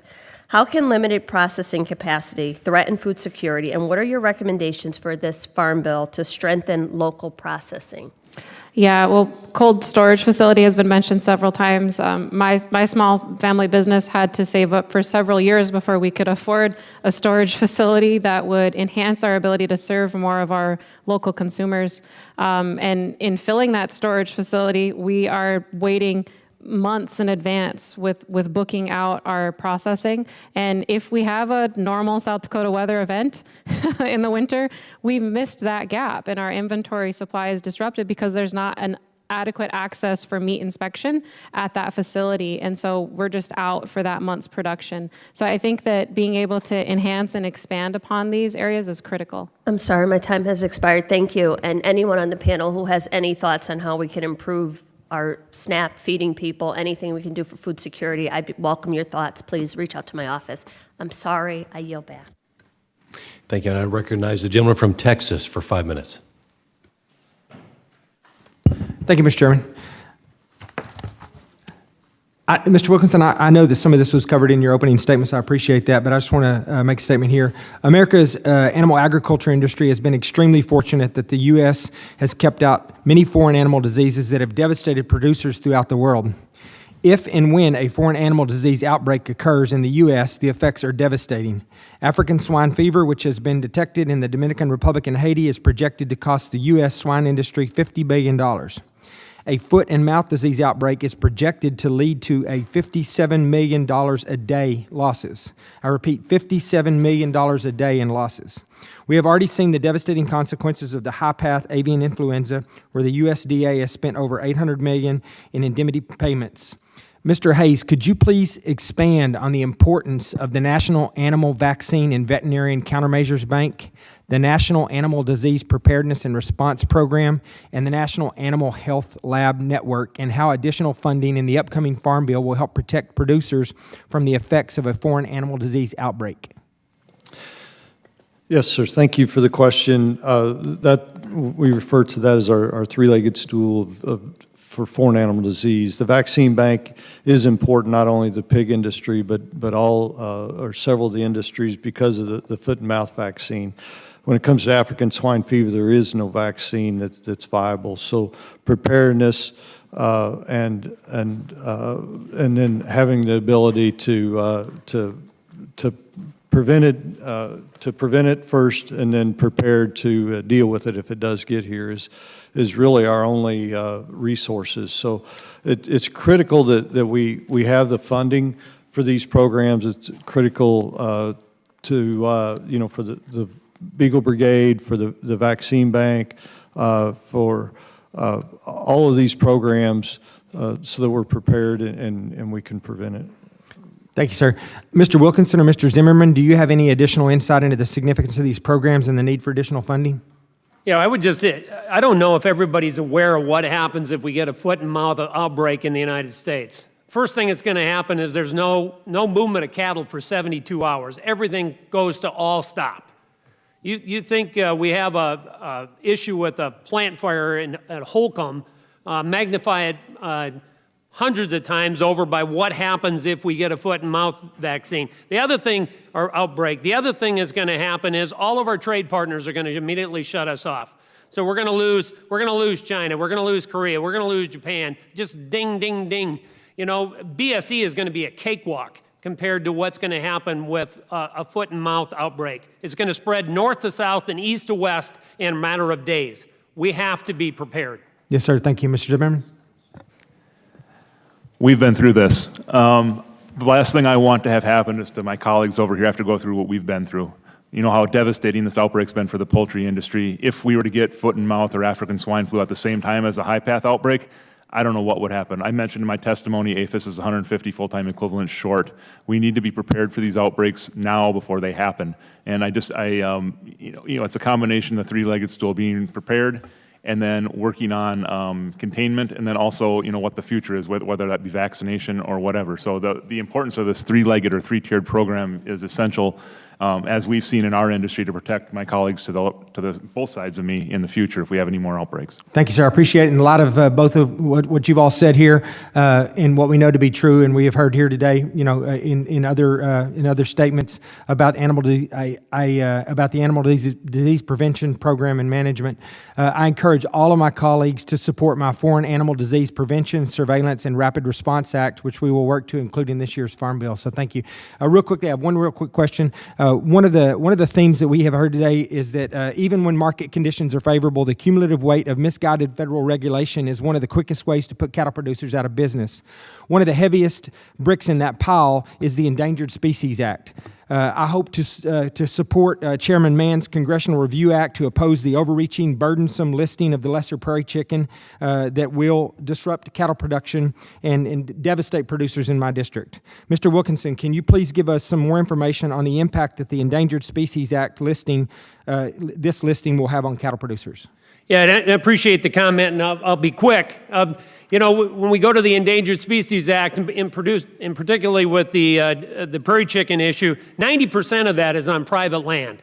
If you want to put cattle producers out of business, you try and regulate them out of business. And I guess if that's what's intended, that's what you're going to succeed with if it still proceeds in that fashion. You got to let the best conservation in the world do their job, and they'll get the production because they want their rangeland to produce, and that way you're going to have the best habitat for the prairie chicken. Yes, sir. Thank you. I'm out of time. Thank you. Thank you. I now recognize the gentleman from Missouri for 5 minutes. Thank you, Mr. Chairman. Good to be here. Thank you to all of our panelists and guests today, witnesses. Mr. Wilkinson, in your written testimony, you talk about NCBA's objection to the PRIME Act, but also state that you support removing regulatory barriers for small and regional meat packing plants. Specifically, you identify the DIRECT Act and our bill, the A+ Act, as more viable means of achieving the same objective without jeopardizing consumer confidence in the safety of beef. Can you elaborate as to why the A+ Act and acts like that are more tenable solutions than the Prime Act? Thank you for the question. And while I think the Prime Act is well-intended, the consequences of having uninspected meat going into commerce could be disastrous for the reputation of the cattle industry. The producer out there expects that their meat is going to be inspected, it's going to be wholesome and a hearty product, and we've spent decades building that reputation. The advantage of your act or the Direct Act, the A+ Act, still maintains that inspection process and gives us the best of both worlds. So I appreciate you bringing a product forward that allows us to get the meat into the commerce stream, but doesn't subject our consumers to any risk of uninspected meat. Well, hopefully we can get that through Congress. I appreciate your support on that.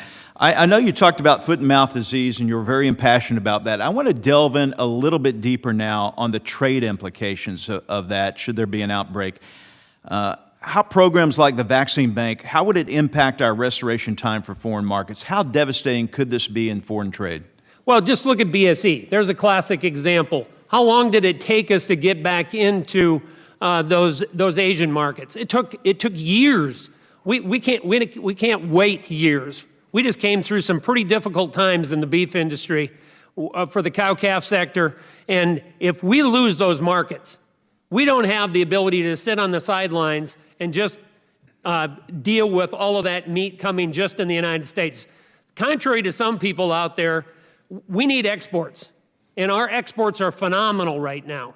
And the ability to export is putting hundreds of dollars on that paycheck when it comes back to me as a feeder. If you cut that off, if you cut off those export markets, you're going to cut off hundreds of dollars that goes to the producers. And it's going to take years for us to get back into that. We don't have that time. Thank you, sir. Let's go from beef to pork. Mr. Hayes, I want to talk a little bit more about Prop 12. I know we've talked ad nauseum. I've been in another committee meeting, so some of this may have been covered. But I was very interested to hear what you had to say in your opening remarks. So I want you to put on your pork prognostication hat right here a little bit. What happens if restrictions like Prop B continue to be propagated across our country? What happens to the pork industry? It would be a real challenge for the pork industry. As I said earlier, we could have as many as 50 different markets to raise pigs for, and they very easily could be conflicting. Where you would have to pick a market. So I may be in a market that's profitable while my neighbor's in a market that's not profitable. But the real shame of that whole thing is the cost. So the consumer has to bear the cost of all that, upgrades at the farm, segregating the meat. And one of the challenges with, we don't eat all of the pig in this country. That's what exports do for us. We eat all the bacon, we eat all the ribs, but everything else, a portion of it gets shipped overseas. So the Californians are going to find out pretty quick. They have to bear all of the cost of Prop 12 on the small percentage of the pig that they eat. Thank you so much once again to everyone for being here today. This is a very important hearing as we put together the Farm Bill, and I yield back. Thank you. I now recognize the gentleman from Wisconsin for 5 minutes. Thank you, Mr. Chairman. I got to tell you, I have to continue along these lines of Mr. Alford, Mr. Feenstra, in reference to Prop 12. I do not think that the state of California should be able to control interstate commerce for the entire United States of America. I think that's an absurd proposition. And I just got back from California, and it just reinforced that. Sorry, John. Yeah. Hey, so Mr. Burns, what is do you think, the actual monetary impact that's going to happen? Because we're talking about 13 to 17% of the consumption of pork going out to California, additional potentially 2%. This is from your testimony with Massachusetts if they do something like that. So in hard dollars, do you have an estimate what that will cost your industry? I don't have a hard number for that yet. We're still working on assessing the impact of that, so I can't answer that directly, but I can tell you it's going to be very significant, and I would echo the concerns raised by our producer community. And also, I would mention that I think Chairman Mann captured the concern really well in the agriculture community a few days ago when he said today it's the pig pen and tomorrow it's the whole barnyard. Yeah. We need to be concerned not just about the financial impact on the pork industry, but also other species and, in fact, other manufacturing enterprises. Thank you for that. Mr. Hayes, are we importing hogs from countries that are at risk or have been shown to have African swine fever? So we don't import live animals from countries that would have ASF. There is some meat products that come in, but we recognize regionalization, Okay. and we ask other countries to recognize our regionalization plan as well. So there is a little bit of product that comes in, mostly from Poland, but it's from a region that would be ASF free. Okay, for now, that's my concern. So right now, Poland doesn't have ASF, but what are their types of controls that are put in place so that if it is introduced into Poland and then we bring it here to the United States, do you have any visibility on how they're inspecting their hogs and how they're getting things into their country before it comes to ours? USDA's spent a significant amount of time over there understanding their system and is satisfied that their system will protect our hog industry. Okay, outstanding. And Ms. Scott, I had the opportunity to work on the Shiprock reservation in New Mexico, Navajo Reservation, and I just had a woman from my district. I represent the 3rd Congressional District of Wisconsin, and our indigenous folks are Ho-Chunk.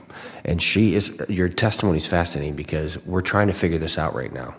And she raises small specialty crops and how to get them into the res and teach people on the res how to farm so that they can have a sustainable ecosystem within the reservation in Indian country, as you said. So I just want you to know that we're working on this from my office, and I appreciate all of your efforts. With that, sir, I yield back. Thank you. I now recognize the gentleman from California for 5 minutes.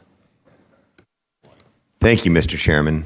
In the Supreme Court arguments on Prop 12 just a few days ago, well, the ruling was a few days ago, the arguments were a few months ago. The arguments supporting it centered around morality.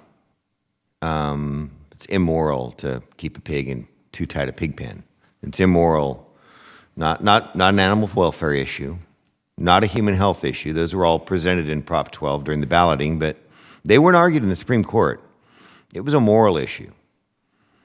So I'll ask any of the panel that would like to chime, please compare, if you will, the morality of your pork production processes to take your pick. I'd suggest cobalt mines of 9-year-olds swimming in toxic water in Africa producing lithium-ion batteries for green energy fantasies. I'll invite any of you to jump in. If I could, I'd like to go first. I'm a 5th-generation pork producer. My great-grandfather bought our farm in 1918, and we've been known as pig people for 5 generations, and now the 6th generation's raising pigs. I've seen it done several different ways. When I was a kid, all the pigs were outside. Sows are bullies. That's what they are. We changed our production practices. My dad, my grandpa changed the production practices to protect the animals from one another. And what Prop 12 requires us to do is to put those animals back together. Basically, have pig fights every day on our farm. There's farms that make it work, and they can make it work well. But that's not how we choose to humanely take care of our pigs. We think our pigs need to, we prefer them in individual pens. So I would encourage you to get on a modern pig farm, look at it, and see what you think. The others, as far as production practices, one of the things in the 80s, the consumers demanded that we get pigs leaner, pork leaner, and we've done that. Pigs today have about a ½ inch of back fat. When I was a kid, they had 2 inches of back fat. That tasted really good. And it I remember did. those pork It tasted chops. really good. But what we did is we took their coat away from them. We took their protection away from them. So the pigs I raise today and we also bred pigs to be more docile. When I was a kid, you didn't mess with baby pigs with a mama sow. Today, we can do whatever we want. So please do. You're doing great, but I'm just. So I represent a district in California. It's a big agricultural district. I'm a farmer myself, so I like to take pride in the sustainability and the humanity of what we do. Compare the morality of this bill and those like it. Chickens have to spread their wings and everything else nowadays.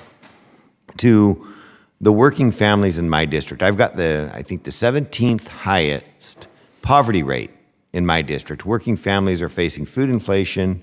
The water's been taken off their farms. They're having trouble making ends meet. They can't go to work. It's a lot of hardship in my district right now. And somebody, I call them Bobos in paradise sometimes, are deciding that they've got to pay a little more for their pork and that would be just fine from a moral framing. So I'll take comments on that also, please. Well, if we go backwards in production standards, it's going to cost more to raise pigs, no doubt about it, and the consumer has to pay that. And pig farming today is very sustainable. We've reduced the amount of land it takes to produce a pound of pork by 75%, the amount of water by 25%. Our carbon footprint is smaller than ever before. Because we just keep doing a better job at what we do. Would any of you in the panel agree that there is a moral problem with our animal husbandry production systems in America today? I would agree that there's a problem with some state imposing their moral judgment on the rest of the country. I can't relate to pigs because I don't raise pigs. I raise cattle. But for somebody to say that they know better how to raise my cattle than I do, I challenge them to come out to South Dakota when it's 25 below and tell me that they know how to raise cattle. Do you doubt that they're cattle ranchers themselves? Pardon me? Do you doubt that they're cattle ranchers themselves? Yeah, I doubt that they're cattle ranchers themselves, correct. Very well. Thank you very much. I yield back. Thank you. And I recognize the gentleman from New York for 5 minutes. Thank you, Mr. Chairman. I'm so glad I came in at that very moment. They're neither hat nor cowboy, those folks, I suppose. Although I do look forward to coming to your part of the country. How cold was it? Mr. Chairman, I've served 20 years in the last 20 years in local elected office in the state of New York. And time again, upstate New York farms, which are somewhat unique, smaller, obviously more family-driven, have all talked about and have raised concern regarding access to meat processing. Beyond the dangerous implications on supply chain, there are also challenges associated with cost for rural communities throughout my district. In particular, upstate New York upstate New York's lack of meat processing closes our opportunity to take advantage of New York City as a marketplace opportunity. Now, we do know the USDA and New York State did create programs that expand local processing capacity. However, from what I know, and of course the farmers I represent know, these programs dedicate a lot of capital to the problem, which is important, but they don't address some of the more nuanced problems, and I suspect it continues the conversation that was just had. Mr. Wilkinson, as you've mentioned in your testimony, you talk about those regulatory barriers. And I'd like to ask my first question of you. Like many states, New York in particular does not have its own meat and poultry inspection service and therefore relies on a very small number of USDA inspectors. And so beyond accessing capital, many small and custom processors don't wish to become USDA-inspected facilities due to lack of technical assistance, et cetera. Have you seen any progress in eliminating some of these barriers by the USDA, and are any of the USDA's recent efforts producing expanded local processing capacity? Yes, we actually have. And if anything came out of COVID that was a positive, it was the spotlight that got shown on how our system cannot handle everything. It just has to go through a major packing facility. And the regional and the small butcher shops, The local processor, I would hearken back to the comments about having to wait months and months, if not up to a year, to get a slot to be able to process animals. It has become readily apparent that we can market our cattle in many respects through that local processing facility more quickly and at a better rate of return for me as a cattle operator. So we have seen some improvements, and I believe that that's going to continue. But I would also tell you that just simply throwing money at everything, which seems to be the course out here, isn't the answer to everything. Yeah, this government, and I would say respectfully, this administration thinks it's their money. It's not. It's the taxpayers. So to continue that, though, what would be the one thing that would move the needle a bit more to accessing processing capacity and I'll say, in smaller farm regions like my own? Well, I think that the Direct Act, the A+ Act are both really good starts at that, and I think that would help a lot. That, again, building the facility is not just the issue. It's the capital to run the facility and the labor to work in the facility. And having those things handled, everybody wants to put up brick and mortar, but you got to run the thing once you got it up. And that's what we need to deal with. Yeah, and I actually appreciate that only because it segues to what I know has been a topic of conversation today in your testimony, and certainly we understand it nationally, and that's the lack of access to labor force, workforce. And so just outside my district is the State of New York University Cobleskill, New York. It offers training available to the public to offer hands-on courses for those interested in meat processing. It's a great program. However, it needs to be scaled. And so to any of you on the panel, so is there a method or a solution to scaling this kind of college level, I would say non-credited training capacity nationally? And anyone in my last 30 seconds, feel free to take the lead on that. I think that effort has been modeled in utilizing some of the federally supported initiatives, such as the federally recognized tribal extension program, right? Like the community extension efforts, which cooperate with land-grant institutions as well as tribal colleges, historically underserved colleges, to increase access to that knowledge base and to that curriculum. And we can look back at what has been successful and try to ensure that we model that pilot with this particular subject area. Mr. Chairman, without extending my welcome, I just would say the issue that challenges us is the connection between K-12 to that experience. We have the capacity, but we need to bridge the divide to encourage young people to do it. Thank you, Mr. Chairman. I think I now recognize the gentleman from Ohio for 5 minutes. I've been very patient. Thank you, Mr. Chairman. Thank you to all our witnesses, and I usually go last, so it's normal, but thank you again. Ohio is one of the country's leading producers of livestock, which represents about half of all Ohio agricultural production. Ohio farmers and ranchers raise more than 2.95 million hogs each year, 296,000 cows, and there are about 2,200 dairy farms in Ohio. Means to safeguard the nation's food supply against threats from foreign animal disease, fostering foreign markets for United States agricultural products, voluntary incentive-based conservation tools, and risk management are among the key Farm Bill priorities I'm hearing from our Ohio livestock producers. Among these, I wanted to call attention to the fact that if a foreign animal disease outbreak were to occur, it could immediately impact the agricultural sector, stifle needed food supplies, and curtail critical U.S. exports. As such, Farm Bill disease prevention programs are vital. Finally, as we work to meet tomorrow's livestock challenges, I would like to mention the work of Ohio State University's Agricultural Technical Institute, training facility which provides literally hands-on training in beef, cattle, dairy, and swine production, as well as the state-of-art skills to educate livestock leaders of the future. And I had a lot of questions regarding animal disease. I am not going to ask them now because our colleagues did such a great job in their tact, and you gave us great answers on those. But to Mr. Wilkinson, Ohio ranks 12th in the nation in number of cattle operations, supporting more than 12,300 jobs in Ohio. As you mentioned in your testimony, the Farm Bill authorizes several important USDA programs ranging from animal health to conservation, risk management, and trade promotion. Can you expand on these priorities, including conservation, beef checkoff, and reinforcement disaster programs? Yeah, and I would start first with the beef checkoff. The beef checkoff is a classic example of something that works. It was voted in by producers. It gives you almost a 12-to-1 rate of return for every dollar invested. And that doesn't happen very often. You actually put something in place where you can generate a 12-to-1 rate of return. And out of that comes some of the things that you're talking about. The research, the education programs that come out of there, the trade promotion issues. And yet we continue to have members of Congress that want to take a shot at it that are directly based on what I believe are animal activists that want to put us out of business.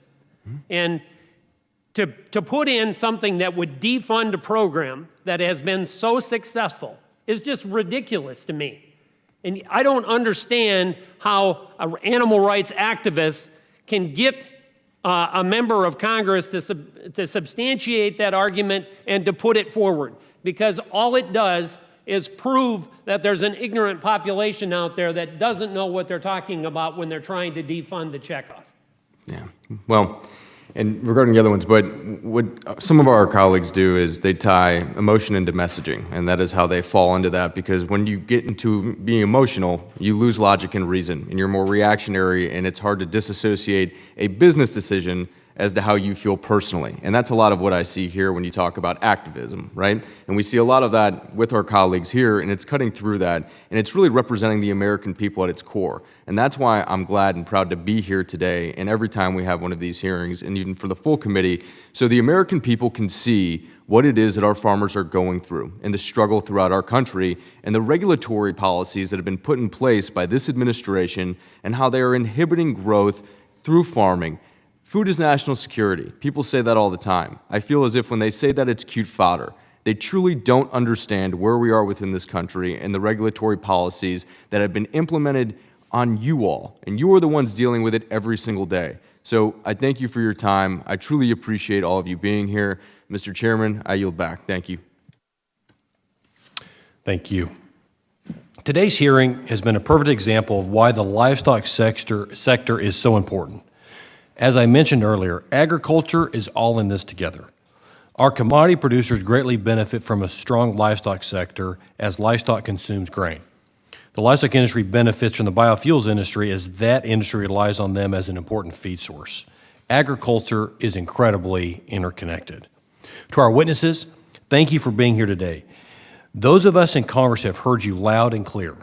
From lessening the burden of unfunded mandates on producers like the electronic identification tag rule to pushing back on the USDA's unnecessary packers and stockyards rules, and from supporting the three-legged stool to strengthening the markets for American protein exports and pushing back on the regulations that continue to threaten our industry as we know it. We have our work cut out for us. I look forward to working with you all on the livestock issues that are so important to America as we reauthorize the strongest farm bill yet. Under the rules of the committee, the record of today's hearing will remain open for 10 calendar days to receive additional material and supplementary written responses from the witnesses to any question posed by a member. I hope everyone enjoys their lunch today, which is grown by an American ag producer. This hearing of the Subcommittee on Livestock, Dairy, and Poultry is adjourned.